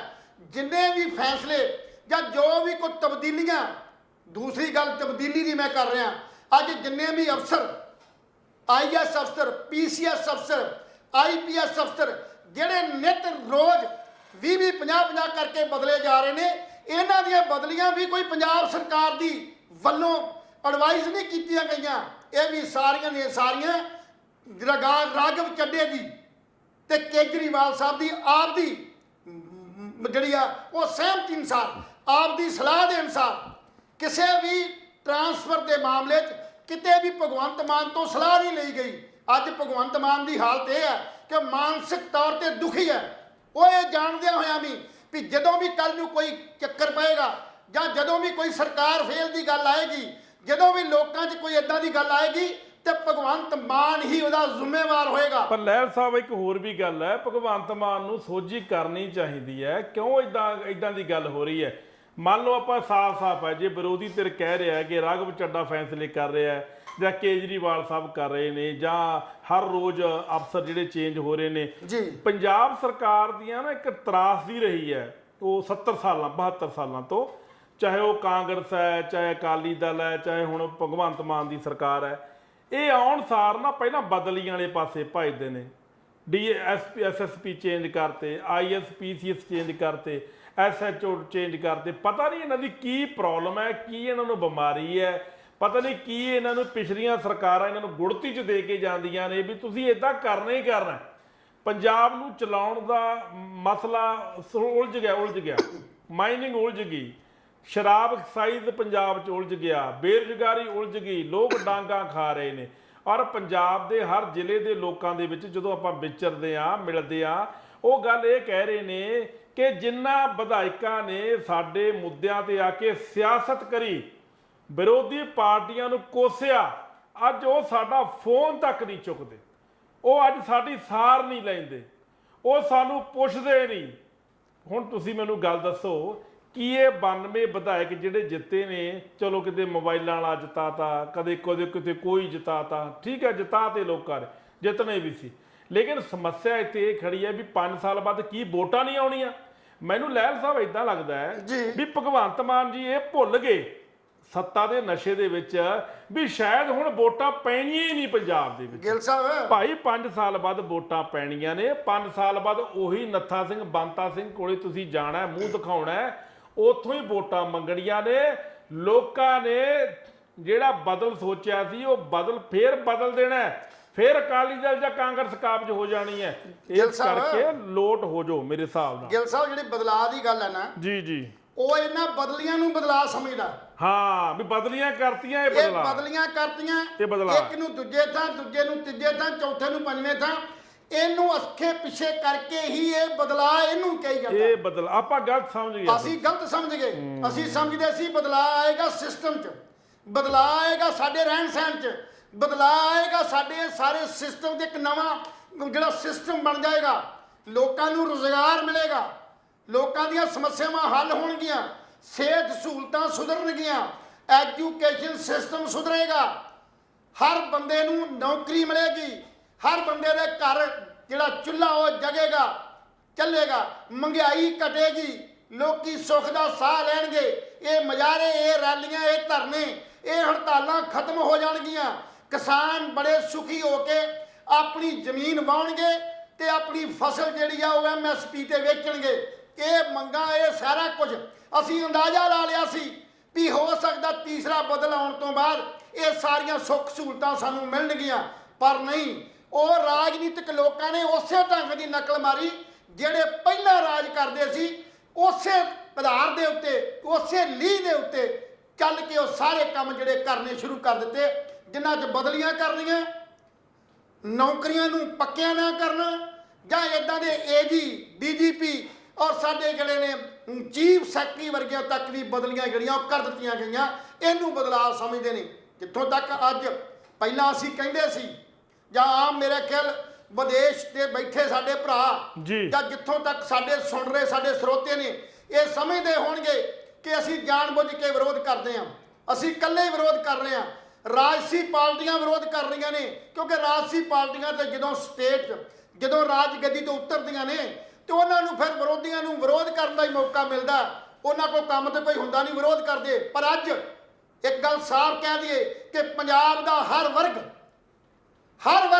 ਚਾਹੇ ਉਹ ਮਜ਼ਦੂਰੀ ਕਰਦਾ, ਚਾਹੇ ਉਹ ਕਿਸਾਨੀ ਕਰਦਾ, ਚਾਹੇ ਉਹ ਕਦੇ ਗਵਰਨਮੈਂਟ ਜੌਬ ਕਰਦਾ, ਚਾਹੇ ਉਹ ਪ੍ਰਾਈਵੇਟ ਸੈਕਟਰ 'ਚ ਕੰਮ ਕਰਦਾ, ਹਰ ਉਹ ਬੰਦਾ ਹਰ ਪਿੰਡ ਦੇ ਵਿੱਚ, ਹਰ ਸੱਥ ਦੇ ਵਿੱਚ ਆਮ ਆਦਮੀ ਪਾਰਟੀ ਨੂੰ ਨਿੰਦਿਆ ਜਾ ਰਿਹਾ। ਔਰ ਉਹਦੀਆਂ ਇਹ ਸਾਰੀਆਂ ਜਿਹੜੀਆਂ ਕਾਰਵਾਈਆਂ ਨੇ ਉਹਨਾਂ ਦੇ ਉੱਤੇ ਟਿੱਪਣੀਆਂ ਕੀਤੀਆਂ ਜਾ ਰਹੀਆਂ ਔਰ ਕਿਹਾ ਸੁਣਿਆ ਜਾਂਦਾ ਵੀ ਸਾਡੇ ਨਾਲ ਬਹੁਤ ਵੱਡਾ ਧੋਖਾ ਹੋਇਆ। ਸੋ ਇਸ ਕਰਕੇ ਇਹ ਪਹਿਲਾਂ ਦੀ ਗੱਲ ਕਹੀ ਜਾ ਸਕਦੀ ਸੀ ਵੀ ਲੋਕ ਜਿਹੜੀਆਂ ਰਾਜਸੀ ਪਾਰਟੀਆਂ ਵਿਰੋਧ ਕਰਦੀਆਂ, ਪਰ ਅੱਜ ਰਾਜਸੀ ਪਾਰਟੀਆਂ ਨੂੰ ਛੱਡ ਵੀ ਦਈਏ ਤੇ ਲੋਕਾਂ ਦੀ ਜਦੋਂ ਗੱਲ ਸੁਣਦੇ ਆ, ਜਦੋਂ ਕਿਤੇ ਬੱਸਾਂ 'ਚ ਸਫ਼ਰ ਕਰੀਏ ਜਾਂ ਕਿਤੇ ਸੱਥਾਂ 'ਚ ਬੈਠੀਏ ਜਾਂ ਕਿਤੇ ਅਸੀਂ ਹੋਰ ਥਾਵਾਂ ਤੇ ਕਿਤੇ ਜਾਂਦੇ ਆ, ਤੇ ਇੱਕੋ ਹੀ ਬਹਿਸ ਹੁੰਦੀ ਹੈ ਕਿ ਆਮ ਆਦਮੀ ਪਾਰਟੀ ਨੇ ਲੋਕਾਂ 'ਚੋਂ ਆਪਣਾ ਅਕਸ਼ ਖਰਾਬ ਕਰ ਲਿਆ। ਲੈਲ ਸਾਹਿਬ ਜਿੱਥੋਂ ਤੱਕ ਗੱਲ, ਹਾਂ ਪਤਾ ਕੀ ਗੱਲ ਹੈ ਜੀ, ਦੇਖੋ ਅੱਜ ਹਾਲਾਤ ਤਰਸਯੋਗ ਬਣੇ ਹੋਏ ਨੇ ਜੀ। ਕੱਲ ਡੇਰਾਵਾਸੀ ਤੋਂ ਸਮਾਲ ਜਿਹੜੇ ਸਨਅਤਕਾਰ ਨੇ, ਛੋਟੇ ਕਾਰੋਬਾਰੀ ਨੇ, ਉਹ ਪੰਜਾਬ ਸਰਕਾਰ ਦੇ ਖਿਲਾਫ ਨਾਅਰੇਬਾਜ਼ੀ ਕਰਦੇ ਹੋਏ ਨਜ਼ਰ ਆਏ। ਕਿਉਂ? ਉਹ ਕਹਿੰਦੇ ਵੀ ਸਾਡੇ ਸਨਅਤੀ ਏਰੀਏ ਨੂੰ ਜਾਣ ਵਾਲੀ ਸੜਕ ਟੁੱਟੀ ਪਈ ਹੈ, ਬੁਰਾ ਹਾਲ ਹੈ ਔਰ ਸਰਕਾਰ ਬਣਾ ਨਹੀਂ ਰਹੀ। ਦੂਜੀ ਗੱਲ, ਹੁਸ਼ਿਆਰਪੁਰ ਦੇ ਵਿੱਚ ਇੱਕ ਸ਼ਰਾਬ ਫੈਕਟਰੀ ਹੈ। ਉਹ ਸ਼ਰਾਬ ਫੈਕਟਰੀ ਦੇ ਨਾਲ ਜਿੰਨੇ ਵੀ ਪਿੰਡ ਨੇ, ਜਿਹੜਾ ਪਾਣੀ ਨਿਕਲਦਾ ਹੈ ਟਿਊਬਵੈੱਲ ਦਾ, ਉਹ ਹਰਾ ਪਾਣੀ ਨਿਕਲਦਾ ਹੈ। ਮਤਲਬ ਐਡਾ ਜ਼ਹਿਰੀਲਾ ਹੋ ਗਿਆ, ਪਾਣੀ ਹਰਾ ਨਿਕਲਣ ਲੱਗ ਗਿਆ। ਉਹ ਕਹਿੰਦੇ, ਪਿੰਡ ਵਾਲੇ ਕਹਿੰਦੇ ਵੀ ਪਹਿਲਾਂ ਜਿਹੜਾ ਇੱਥੋਂ ਦਾ ਵਿਧਾਇਕ ਜਿੱਤਿਆ ਆਮ ਆਦਮੀ ਪਾਰਟੀ ਦਾ, ਉਹ ਇੱਥੇ ਪਾਣੀ ਹੱਥ ਵਿੱਚ ਫੜ ਫੜ ਕੇ ਵੱਡੀਆਂ ਵੱਡੀਆਂ ਗੱਲਾਂ ਕਰਦਾ ਸੀ, ਮੈਂ ਪਾਣੀ ਐ ਕਰ ਦੂੰ, ਮੈਂ ਪਾਣੀ ਸ਼ੁੱਧ ਕਰ ਦੂੰ। ਉਹ ਕਹਿੰਦੇ ਮੁੜ ਕੇ ਉਹਨੇ ਸਾਡੀ ਜਾਤ ਨਹੀਂ ਪੁੱਛੀ। ਚਲੋ ਖੈਰ, ਇਹਦੇ ਇੱਕ ਗੱਲ ਹੋ ਗਈ। ਹੁਣ ਸਵਾਲ ਇਹ ਹੈ ਵੀ ਭਗਵੰਤ ਮਾਨ ਨੂੰ ਇਹ ਕਹਿਣਾ ਚਾਹੀਦਾ ਸੀ ਜਦੋਂ ਵੋਟਾਂ ਮੰਗਣ ਜਾਂਦੇ ਸੀ ਵੀ ਮੈਂ ਕੋਈ ਮੁਲਾਜ਼ਮ ਪੱਕੇ ਨਹੀਂ ਕਰੂੰਗਾ, ਮੈਂ ਕਿਸੇ ਨੂੰ ਰੁਜ਼ਗਾਰ ਨਹੀਂ ਦੇਵਾਂਗਾ, ਮੈਂ ਕੋਈ ਲੋਕ ਭਲਾਈ ਦੇ ਕੰਮ ਨਹੀਂ ਕਰੂੰਗਾ। ਇਦਾਂ ਦੀ ਅਗਰ ਜੇ ਗੱਲ ਕਰਦਾ ਤਾਂ ਲੋਕਾਂ ਨੇ ਸੋਚਣਾ ਸੀ ਵੀ ਜੋ ਕਿਹਾ ਉਹੀ ਕੀਤਾ। ਹੁਣ ਪ੍ਰੋਬਲਮ ਇੱਥੇ ਇਹ ਹੋਈ ਪਈ ਹੈ ਵੀ ਉਮੀਦਾਂ ਬਹੁਤ ਵੱਡੀਆਂ ਨੇ, ਕਿਉਂਕਿ ਜਿੱਤ ਬਹੁਤ ਵੱਡੀ ਹੈ। 92 ਸੀਟਾਂ ਦਿੱਤੀਆਂ ਪੰਜਾਬ ਨੇ, ਪੰਜਾਬ ਦੇ ਹੱਕ, ਪੰਜਾਬ ਦੇ ਲੋਕਾਂ ਦਾ ਹੱਕ ਵੀ ਬਣਦਾ। ਜੇ ਮੈਂ ਅਨਮੋਲ ਗਗਨ ਮਾਨ ਨੂੰ ਵੋਟ ਪਾਈ ਹੈ, ਮੈਡਮ ਨੂੰ, ਅੱਜ ਉਹ ਕੈਬਨਿਟ ਮੰਤਰੀ ਹੈ, ਜੇ ਉਹ ਖਰੜ ਹਲਕੇ ਵਿੱਚ ਵਿਚਰੂਗੀ ਨਹੀਂ, ਮੰਨ ਲਓ ਜੀ, ਖਰੜ ਹਲਕੇ ਦਾ ਵਿਕਾਸ ਨਹੀਂ ਹੋਊਗਾ, ਖਰੜ ਹਲਕੇ ਦੇ ਵਿੱਚ ਸੀਵਰੇਜ ਪ੍ਰਣਾਲੀ ਸੁਧਰੂਗੀ ਨਹੀਂ, ਖਰੜ ਦੇ ਵਿੱਚ ਗੋਡੇ ਗੋਡੇ ਪਾਣੀ ਖੜੂ, ਖਰੜ ਦੇ ਵਿੱਚ ਕੂੜਾ ਨਹੀਂ ਚੱਕਿਆ ਜਾਊਗਾ, ਤਾਂ ਮੈਂ ਆਉਣ ਵਾਲੇ 5 ਸਾਲਾਂ ਬਾਅਦ, 4.5 ਸਾਲ ਬਾਅਦ ਕੀ ਅਨਮੋਲ ਗਗਨ ਨੂੰ ਵੋਟਾਂ ਪਾਊਂਗਾ? ਗਿੱਲ ਸਾਹਿਬ, ਯਾਦ ਹੈ ਤੁਹਾਨੂੰ? ਨਹੀਂ ਪਾਊਂਗਾ। ਗੱਲ ਇੱਕ ਯਾਦ ਹੈ ਤੁਹਾਨੂੰ? ਜੀ ਜੀ। ਮੈਂ ਜਦੋਂ ਚੋਣਾਂ ਸੀ ਤੇ ਇਧਰੋਂ ਗਰੰਟੀਆਂ ਦਿੱਤੀਆਂ ਜਾ ਰਹੀਆਂ ਸੀ ਆਮ ਆਦਮੀ ਪਾਰਟੀ ਤੋਂ ਤੇ ਦੂਜਿਆਂ ਤੋਂ ਵੀ, ਤੇ ਮੈਂ ਵੀ ਇੱਕ ਗਰੰਟੀਆਂ ਦਿੱਤੀਆਂ ਸੀ ਜੀ। ਸ਼ਾਇਦ ਉਹ ਗਰੰਟੀਆਂ ਤੁਹਾਨੂੰ ਭੁੱਲ ਗਈਆਂ। ਨਹੀਂ, ਗਰੰਟੀਆਂ ਮੈਨੂੰ ਯਾਦ ਆ ਤੁਹਾਡੀਆਂ। ਯਾਦ ਹੈ ਵੀ ਇਹ ਜਿਹੜਾ ਕੂੜਾ ਕਰਕਟ ਹੈ ਇਦਾਂ ਹੀ ਰਹੇਗਾ, ਬੇਰੁਜ਼ਗਾਰੀ ਇਦਾਂ ਹੀ ਰਹੇਗੀ, ਇਹ ਹੜਤਾਲਾਂ, ਇਹ ਰੈਲੀਆਂ, ਇਹ ਧਰਨੇ ਇਦਾਂ ਹੀ ਰਹਿਣਗੇ। ਲੋਕ ਆਪਣੀ ਇਸ ਮਹਿੰਗਾਈ ਦੀ ਦੁਖੀ ਹੋ ਕੇ ਲੋਕੀ ਸੜਕਾਂ ਤੇ ਨਿਕਲਣਗੇ। ਕੀ ਇਹ ਮੇਰੀਆਂ ਦਿੱਤੀਆਂ ਗਰੰਟੀਆਂ ਕਿਤੇ ਲਾਂਭੇ ਗਈਆਂ? ਉਹਨਾਂ ਦੀਆਂ ਗਰੰਟੀਆਂ ਤੇ ਪੂਰੀਆਂ ਨਹੀਂ ਹੋਣੀਆਂ, ਪਰ ਸਾਡੀਆਂ ਦਿੱਤੀਆਂ ਗਰੰਟੀਆਂ ਜ਼ਰੂਰ ਪੂਰੀਆਂ ਹੋਣਗੀਆਂ। ਜਿੱਥੋਂ ਤੱਕ ਫੰਡਾਂ ਦੀ ਗੱਲ ਹੈ, ਇੱਕ ਪਾਸੇ ਤੇ ਲੋਕਾਂ ਦੀਆਂ ਤਨਖਾਹਾਂ, ਜਿਹੜੇ ਕਰਮਚਾਰੀ ਨੇ, ਇਹਨੇ ਇੱਥੋਂ ਤੱਕ ਵੀ ਜਿਹੜੇ ਪਨ ਬੱਸ ਵਾਲੇ, ਜਿਹੜੇ ਕੰਟਰੈਕਟ ਦੇ ਡਰਾਈਵਰ ਕੰਡਕਟਰ ਨੇ, PRTC ਵਾਲੇ, ਪੰਜਾਬ ਰੋਡ ਦੇ ਕਰਮਚਾਰੀ, ਪਨ ਬੱਸ ਵਾਲੇ ਕਰਮਚਾਰੀ, ਉਹ 2 ਦਿਨ ਤੋਂ ਬਾਅਦ 14 ਤੇ 15 ਤੇ 16 ਨੂੰ ਉੱਕੀ ਪੁੱਕੀ ਹੜਤਾਲ ਤੇ ਜਾ ਰਹੇ ਨੇ, ਕਿਉਂਕਿ ਉਹਨਾਂ ਨੂੰ 6 ਮਹੀਨੇ ਹੋ ਗਏ ਤਨਖਾਹ ਨਹੀਂ ਮਿਲੀ। ਔਰ ਦੂਸਰੇ ਪਾਸੇ ਸਾਡੇ ਭਗਵੰਤ ਮਾਨ ਆਪਣੇ ਪ੍ਰੋਟੋਕਾਲ ਨੂੰ ਛੱਡ ਕੇ ਕੇਜਰੀਵਾਲ ਸਾਹਿਬ ਨੂੰ ਜਿਹੜਾ Z+ ਜਿਹੜੀ ਸਿਕਿਉਰਿਟੀ ਆ ਉਹ ਦਿੱਤੀ ਜਾਂਦੀ ਆ, ਇਹ ਝੂਠ ਮਾਰ ਕੇ ਦਿੱਤੀ ਜਾਂਦੀ ਹੈ। ਕੱਲ ਖਹਿਰਾ ਸਾਹਿਬ ਨੇ ਵੀ ਇੱਕ ਵੱਡਾ ਬਿਆਨ ਜਾਰੀ ਕੀਤਾ ਸੀ ਵੀ ਕੇਜਰੀਵਾਲ ਨੂੰ ਜਿਹੜੀ Z+ ਸਿਕਿਉਰਿਟੀ ਡਬਲ ਦਿੱਤੀ ਗਈ ਹੈ।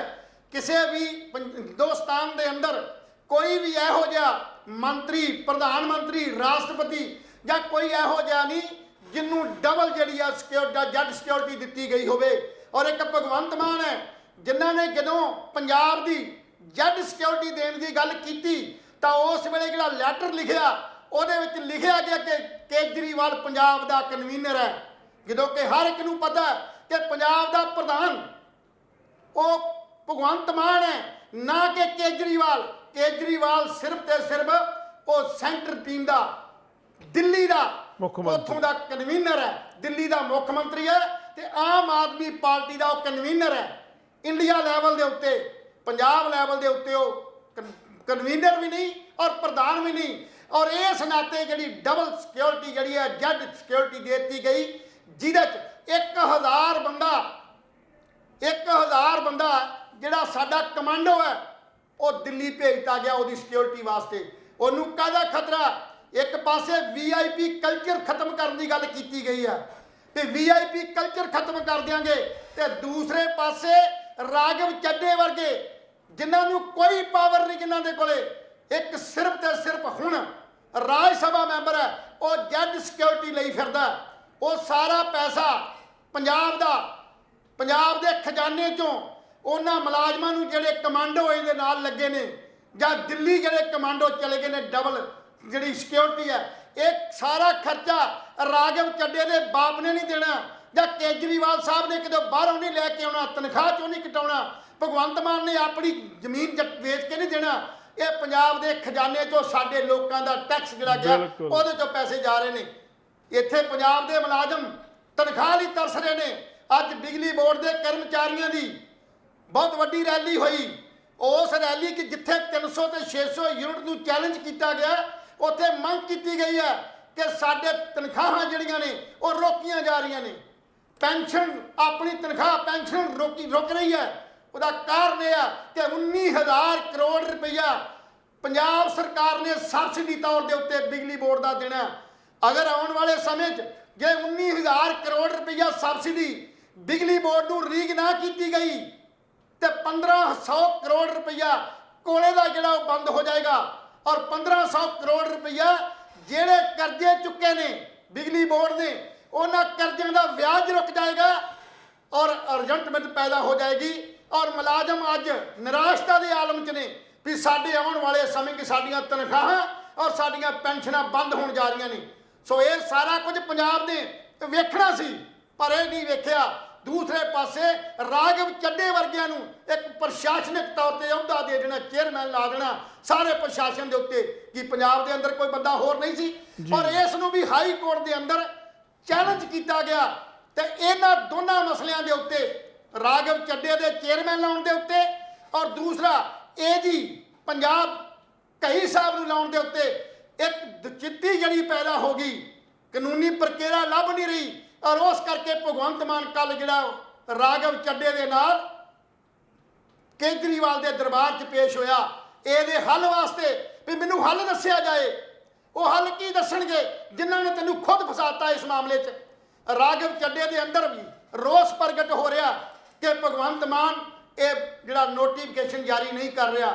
ਅੱਜ ਭਗਵੰਤ ਮਾਨ ਔਰ ਰਾਘਵ ਚੱਡੇ ਦੇ ਵਿੱਚ ਵੀ ਜਿਹੜੀ ਹੈਗੀ ਉਹ ਫ੍ਰਿਕਸ਼ਨ ਪੈਣੀ ਸ਼ੁਰੂ ਹੋ ਗਈ ਆ। ਅਸੀਂ ਚਾਹੁੰਦੇ ਆ ਵੀ ਇਦਾਂ ਦੀ ਫ੍ਰਿਕਸ਼ਨ ਪਵੇ ਕਿ ਭਗਵੰਤ ਮਾਨ ਨੂੰ ਇਹ ਸਮਝ ਆ ਜਾਵੇ ਕਿ ਪੰਜਾਬ ਦੇ ਲੋਕਾਂ ਨੇ ਮੈਨੂੰ ਵੋਟਾਂ ਪਾਈਆਂ ਸੀ, ਮੈਨੂੰ ਜਿੱਤ ਕੇ ਅੱਗੇ ਲਿਆਂਦਾ ਸੀ, ਨਾ ਕਿ ਕੇਜਰੀਵਾਲ ਨੂੰ।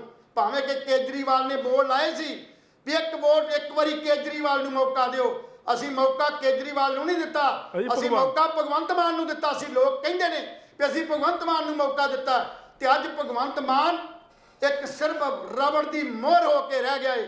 ਸਾਰੀਆਂ ਰਾਜਸੀ ਪਾਰਟੀਆਂ, ਸਾਰੇ ਲੋਕ ਅੱਜ ਮੰਗ ਕਰਦੇ ਨੇ ਭਗਵੰਤ ਮਾਨ ਕੋ ਕਿ ਤੇਰੇ ਕੋ 92 ਐਮਐਲਏ ਨੇ, ਤੇਰੇ ਵਿਰੋਧੀ ਤੇਰੇ ਹੱਕ 'ਚ ਨੇ, ਜੇ ਤੂੰ ਚਾਹੇ ਤਾਂ ਪੰਜਾਬ ਦਾ ਭਲਾ ਕੀਤਾ ਜਾ ਸਕਦਾ। ਇਹਨਾਂ ਲੋਕਾਂ ਨੇ ਇੱਕ ਗੱਲ ਹੋਰ ਸਪਸ਼ਟ ਕਰਦੇ ਆ, ਜਿਹੜੀ ਗੱਲ ਕੇਜਰੀਵਾਲ ਸਾਹਿਬ ਦੇ ਦਿਮਾਗ 'ਚ ਹੈ। ਕੇਜਰੀਵਾਲ ਤਾਂ ਚਾਹੁੰਦਾ ਵੀ ਹਿੰਦੁਸਤਾਨ ਦਾ ਪ੍ਰਾਈਮ ਮਿਨਿਸਟਰ ਬਣਾ, ਪਰ ਉਹਨੂੰ ਆਪਣਾ ਹੀ ਖਤਰਾ ਪੈਦਾ ਹੋ ਗਿਆ। ਕਿਉਂਕਿ ਦਿੱਲੀ ਦੀ ਮੈਂ ਪਹਿਲਾਂ ਵੀ ਅੱਜ ਤੋਂ 2 ਮਹੀਨੇ ਗੱਲ ਕੀਤੀ ਸੀ ਵੀ ਦਿੱਲੀ ਦੀ ਜਿਹੜੀ ਸਟੇਟ ਹੈ ਇਹਨੂੰ ਦੁਬਾਰਾ ਫਿਰ ਕਾਉਂਸਲ ਬਣਾਇਆ ਜਾ ਰਿਹਾ, ਇਹਨੂੰ ਫਿਰ ਕਾਰਪੋਰੇਸ਼ਨ ਬਣਾਇਆ ਜਾ ਰਿਹਾ। 2 ਕਾਰਪੋਰੇਸ਼ਨਾਂ ਤੋੜ ਕੇ ਇਸ ਤੀਜੀ 'ਚ ਮਰਜ ਕਰਕੇ ਉਹਦਾ ਦਰਜਾ ਇੰਡੀਪੈਂਡੈਂਟ ਰਾਜ ਦਾ ਦਰਜਾ ਤੇ ਕੀ ਦੇਣਾ ਸੀ ਉਹਨੂੰ ਖਤਮ ਕੀਤਾ ਜਾ ਰਿਹਾ। ਔਰ ਉਹਨੂੰ ਪਤਾ ਵੀ ਜਿਸ ਦਿਨ ਵੀ ਦਿੱਲੀ ਦਾ ਇਹ ਅਹੁਦਾ ਖਤਮ ਹੋ ਗਿਆ ਮੈਂ ਸੀਐਮ ਨਹੀਂ ਰਹਿਣਾ। ਔਰ ਉਹ ਚਾਹੁੰਦਾ ਵੀ ਪੰਜਾਬ ਦੇ ਅੰਦਰ ਕਿਸੇ ਨਾ ਕਿਸੇ ਤਰੀਕੇ ਨਾਲ ਮੈਂ ਸੀਐਮ ਬਣ ਜਾ, ਉਹ ਦੁਬਾਰਾ ਪੰਜਾਬ ਦਾ ਮੁੱਖ ਮੰਤਰੀ ਬਣਨ ਆਏਗਾ। ਪੰਜਾਬ ਦੇ ਲੋਕਾਂ ਦੇ ਉੱਤੇ ਕਿੱਡੀ ਵੱਡੀ ਸਾਜ਼ਿਸ਼, ਕਿੱਡੀ ਵੱਡੀ ਇਹ ਸਾਜ਼ਿਸ਼ ਕਰਕੇ ਸਾਡੇ ਪੰਜਾਬੀਆਂ ਨੂੰ ਲੁੱਟਣ ਦਾ ਸਾਜ਼ ਕਰ ਲਿਆ।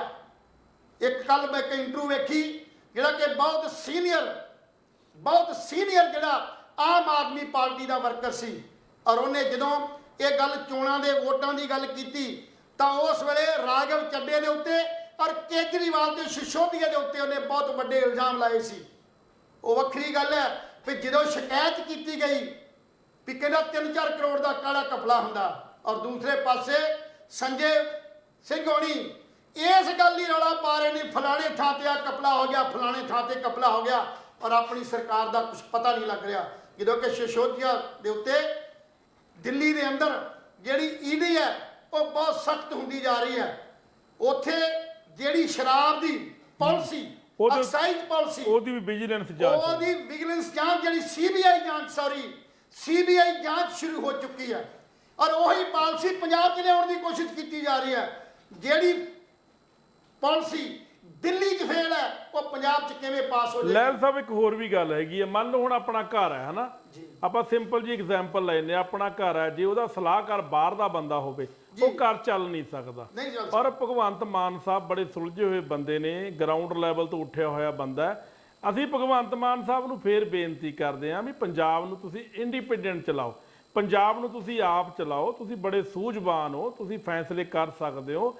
ਤੁਹਾਡੇ ਜਿਹੜੇ ਵਿਧਾਇਕ ਜਿੱਤੇ ਨੇ, ਧਾਲੀਵਾਲ ਹੋ ਗਿਆ ਜਾਂ ਬੈਂਸ ਵਰਗੇ ਹੋ ਗਏ ਜਾਂ ਹੋਰ ਬੰਦੇ ਨੇ, ਉਹ ਬੜੇ ਸੁਲਝੇ ਹੋਏ ਬੰਦੇ ਨੇ। ਔਰ ਜੇ ਤੁਸੀਂ ਤੁਹਾਨੂੰ ਕੋਈ ਚੀਜ਼ ਅੜਦੀ ਹੈ, ਤੁਸੀਂ ਤਜਰਬੇਕਾਰ ਬੰਦਿਆਂ ਤੋਂ ਸਲਾਹ ਲੈ ਸਕਦੇ ਹੋ, ਜਿਹਦੇ ਵਿੱਚ ਪ੍ਰਕਾਸ਼ ਸਿੰਘ ਬਾਦਲ ਬੈਠਾ, ਸੁਖਬੀਰ ਸਿੰਘ ਬਾਦਲ ਬੈਠਾ, ਸੁਖਪਾਲ ਸਿੰਘ ਖਹਿਰੇ ਵਰਗੇ ਬੈਠੇ ਨੇ, ਰਾਜੇ ਵੜਿੰਗ ਵਰਗੇ ਬੈਠੇ ਨੇ, ਹੋਰ ਬੜੇ ਅੱਛੇ ਲੀਡਰ ਬੈਠੇ ਨੇ ਪੰਜਾਬ ਦੇ ਵਿੱਚ, ਭੂੰਦੜ ਸਾਹਿਬ ਵਰਗੇ ਬੈਠੇ ਆ, ਢੀਂਡਸੇ ਵਰਗੇ ਬੈਠੇ ਨੇ। ਤੁਸੀਂ ਇਹਨਾਂ ਤੋਂ ਸਲਾਹ ਲੈ ਸਕਦੇ ਹੋ।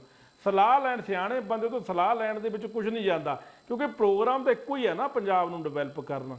ਜਿਹਦਾ ਤੁਹਾਡਾ ਪ੍ਰੋਗਰਾਮ ਹੋਰ ਹੈ ਪੰਜਾਬ ਨੂੰ ਬਰਬਾਦ ਕਰਨਾ, ਫਿਰ ਤਾਂ ਤੁਸੀਂ ਰਾਘਵ ਚੱਡਾ ਹੋ ਗਿਆ, ਕੇਜਰੀਵਾਲ ਹੋ ਗਿਆ, ਇਹਨਾਂ ਤੋਂ ਸਲਾਹਾਂ ਲਈ ਜਾਓ। ਜੇ ਤੁਹਾਡਾ ਪਲਾਨ ਇਹ ਹੈ ਕਿ ਪੰਜਾਬ ਨੂੰ ਡਿਵੈਲਪ ਕਰਨਾ ਹੈ, ਪੰਜਾਬ 'ਚੋਂ ਗੈਂਗਸਟਰ ਖਤਮ ਕਰਨੇ ਹੈ, ਪੰਜਾਬ ਨੂੰ ਨਸ਼ਾ ਮੁਕਤ ਕਰਨਾ, ਫਿਰ ਤੁਸੀਂ ਇਹਨਾਂ ਬੁੱਧੀਜੀਵੀਆਂ ਦੀ ਸਲਾਹ ਜ਼ਰੂਰ ਲਓ। ਬੜੇ ਅੱਛੇ ਵਿਦਵਾਨ, ਬੜੇ ਅੱਛੇ ਲੇਖਕ, ਪ੍ਰੋਫੈਸਰ ਹਰ ਪੰਜਾਬ ਦੀ ਧਰਤੀ ਤੇ ਬੈਠੇ ਨੇ। ਤੁਸੀਂ ਐਵੇਂ ਨਾ ਪੋਲੀਟੀਕਲੀ ਤੁਸੀਂ ਤੀਜੇ ਕਦੋਂ ਦਿੱਲੀ ਜਾ ਵੜਿਆ ਕਰੋ। ਤੁਸੀਂ ਆਪਣੀ ਇੱਕ ਇੰਟਰਵਿਊ ਯਾਦ ਕਰੋ, ਤੁਸੀਂ ਇੱਕ ਨਿਊਜ਼ 18 ਨੂੰ ਇੰਟਰਵਿਊ ਦਿੱਤਾ ਸੀ, ਉਹ 'ਚ ਕਿਹਾ ਸੀ ਕਿ ਜਿੱਤਣ ਤੋਂ ਬਾਅਦ ਮੈਂ ਦਿੱਲੀ ਨਹੀਂ ਜਾ ਕੇ ਬੈਠੂੰਗਾ, ਇੱਥੋਂ ਫੈਸਲੇ ਹੋਣਗੇ। ਪਰ ਹੁਣ ਤੁਸੀਂ ਤੀਜੇ ਦਿਨੋਂ ਦਿੱਲੀ ਜਾ ਕੇ ਕੇਜਰੀਵਾਲ ਦੇ ਪੈਰੀ ਪੈ ਜਾਂਦੇ। ਜਦੋਂ ਤੁਸੀਂ ਬੋਲ ਰਹੇ ਹੋ ਨਾ, ਉਸ ਵੇਲੇ ਵੀ ਦਿੱਲੀ ਨੇ ਜੀ। ਸੋ ਕਹਿਣ ਦਾ ਭਾਵ ਇੱਕ ਨਵਾਂ ਹੋਰ ਪ੍ਰਸ਼ਾਸਨਿਕ ਜਿਹੜੀ ਆ ਉਹ ਉਥਲ ਫੁਥਲ ਹੋਣ ਜਾ ਰਹੀ ਹੈ ਜੀ। ਉਸ ਪ੍ਰਸ਼ਾਸਨ ਦੇ ਵਿੱਚ ਉਥਲ ਫੁਥਲ ਕਿਵੇਂ ਹੋਏਗੀ ਤੁਸੀਂ ਪੁੱਛੋਗੇ? ਉਹ ਇਹ ਪੁੱਛੋਗੇ ਵੀ ਜਿਹੜੇ ਏਡੀਸੀ ਨੇ ਸਾਡੇ ਸ਼ਹਿਰੀ ਵਿਕਾਸ ਦੇ 17 ਜ਼ਿਲ੍ਹਿਆਂ ਦੇ ਏਡੀਸੀ ਜਿਹੜੇ ਨੇ, ਕੱਲ ਉਹਨਾਂ ਦੀਆਂ ਪੋਸਟਾਂ ਖਤਮ ਕਰ ਦਿੱਤੀਆਂ ਗਈਆਂ ਨੇ ਜੀ। ਔਰ ਉਹ 17 ਏਡੀਸੀ ਜਿਹੜੇ ਸ਼ਹਿਰੀ ਵਿਕਾਸ ਵਾਲੇ ਨੇ, ਉਹਨਾਂ ਨੂੰ ਕਿੱਥੇ ਅਪੁਆਇੰਟ ਕੀਤਾ ਜਾਏਗਾ? ਜੀ। ਉਹ ਪੋਸਟਾਂ ਖਤਮ ਕਰ ਦਿੱਤੀਆਂ ਗਈਆਂ ਨੇ, ਟ੍ਰਾਂਸਫਰ ਨਹੀਂ ਕੀਤੀ, ਉਹ ਪੋਸਟਾਂ ਹੀ ਅਬਾਲਿਸ਼ ਕਰ ਦਿੱਤੀਆਂ ਗਈਆਂ ਨੇ। ਸੋ ਕਿ ਆਈਏਐਸ ਪੋਸਟਾਂ ਹੋਣ ਦੇ ਬਾਅਦ ਜੇਕਰ ਆਈਏਐਸ ਪੋਸਟਾਂ ਹੀ ਸੇਫ ਨਹੀਂ ਤੇ ਥੱਲੜੀਆਂ ਜਿਹੜੀਆਂ ਪੋਸਟਾਂ ਸੇਫ ਕਿਵੇਂ ਹੋਣਗੀਆਂ? ਜੀ। ਅਸੀਂ ਬਾਰ-ਬਾਰ ਰੌਲਾ ਪਾਉਂਦੇ ਰਹੇ ਹਾਂ ਵੀ ਇਹ ਪ੍ਰਾਈਵੇਟਾਈਜੇਸ਼ਨ ਜਿਹੜੀ ਹੈ ਇਹ ਕਿਹੜੇ ਪਾਸੇ ਨੂੰ ਲੈ ਕੇ ਜਾ ਰਹੀ ਹੈ। ਅੱਜ ਬਿਜਲੀ ਬੋਰਡ ਦਾ ਅਦਾਰਾ ਇਸ ਕਰਕੇ ਪ੍ਰਾਈਵੇਟ ਸਾਈਡ ਹੋਣ ਜਾ ਰਿਹਾ। ਸ਼ਾਇਦ ਇਹਨਾਂ ਨੂੰ ਪਤਾ ਨਹੀਂ ਵੀ ਇਸੇ ਸੈਸ਼ਨ ਦੇ ਦੌਰਾਨ ਜਿਹੜਾ 2003 ਦਾ ਜਿਹੜਾ ਬਿਜਲੀ ਐਕਟ ਹੈ ਉਹਦੇ 'ਚ ਸੋਧ ਕਰਨ ਵਾਸਤੇ ਯਤਨ ਕੀਤੇ ਗਏ 2016 'ਚ।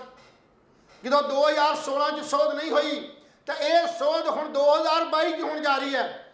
ਔਰ ਉਹਦੇ 'ਚ ਜਿੰਨੀਆਂ ਕੰਪਨੀਆਂ ਨੇ ਸਾਡੀਆਂ ਬਿਜਲੀ ਬੋਰਡ ਦੀਆਂ 2-3 ਕੰਪਨੀਆਂ ਨੇ, ਜਿਹੜੀਆਂ 2 ਕੰਪਨੀਆਂ ਉਤਪਾਦਨ ਤੇ ਜਿਹੜੀ ਸਾਡੀ ਟਰਾਂਸਮਿਸ਼ਨ ਸੀ ਉਹ ਪਹਿਲਾਂ ਹੀ ਪ੍ਰਾਈਵੇਟਾਈਜ਼ ਹੋ ਚੁੱਕੀ ਹੈ। ਔਰ ਤੀਸਰੀ ਜਿਹੜੀ ਕਮਾਈ ਦਾ ਸਾਧਨ ਸੀ, ਜਿੱਥੋਂ ਰੈਵਨਿਊ ਆਉਂਦਾ ਸੀ, ਅੱਜ ਉਹ ਘਰਾਣੇ ਜਿਹੜੇ ਨੇ, ਕਾਰਪੋਰੇਟ ਘਰਾਣੇ ਨੇ, ਉਹਨਾਂ ਨੇ ਆਪਣੀਆਂ ਸ਼ਰਤਾਂ ਦੇ ਅਧੀਨ ਇਹ 2003 ਦਾ ਜਿਹੜਾ ਬਿਜਲੀ ਐਕਟ ਉੱਤੇ ਸੋਧ ਕਰਨ ਦੀ ਗੱਲ ਕੀਤੀ ਹੈ ਕਿ ਇਹ ਜਿਹੜਾ ਡਿਸਟ੍ਰੀਬਿਊਸ਼ਨ ਹੈ ਇਹਦਾ ਚਾਰਜ ਸਾਨੂੰ ਦੇ ਦਿੱਤਾ ਜਾਵੇ। ਜੇ ਅਸੀਂ ਬਿਜਲੀ ਬਣਾਵਾਂਗੇ, ਅਸੀਂ ਟ੍ਰਾਂਜੈਕਸ਼ਨ ਵੀ ਕਰਾਂਗੇ ਤੇ ਵੰਡਾਂਗੇ ਵੀ ਅਸੀਂ, ਉਸ ਵੇਲੇ ਪੰਜਾਬ ਦੇ ਕੋਲੇ ਕੁਝ ਨਹੀਂ ਰਹਿ ਜਾਵੇਗਾ। ਔਰ ਜਿਹੜੇ ਸਾਡੇ ਰੈਗੂਲੇਟਰੀ ਕਮਿਸ਼ਨ ਨੇ ਖਤਮ ਹੋ ਜਾਣਗੇ। ਔਰ ਆਉਣ ਵਾਲੇ ਸਮੇਂ 'ਚ ਇਹਦੇ ਅਧਿਕਾਰ ਹੇਠ ਸੈਂਟਰ ਗਵਰਨਮੈਂਟ ਦੇ ਅਧਿਕਾਰ ਹੇਠ ਆ ਜਾਏਗਾ।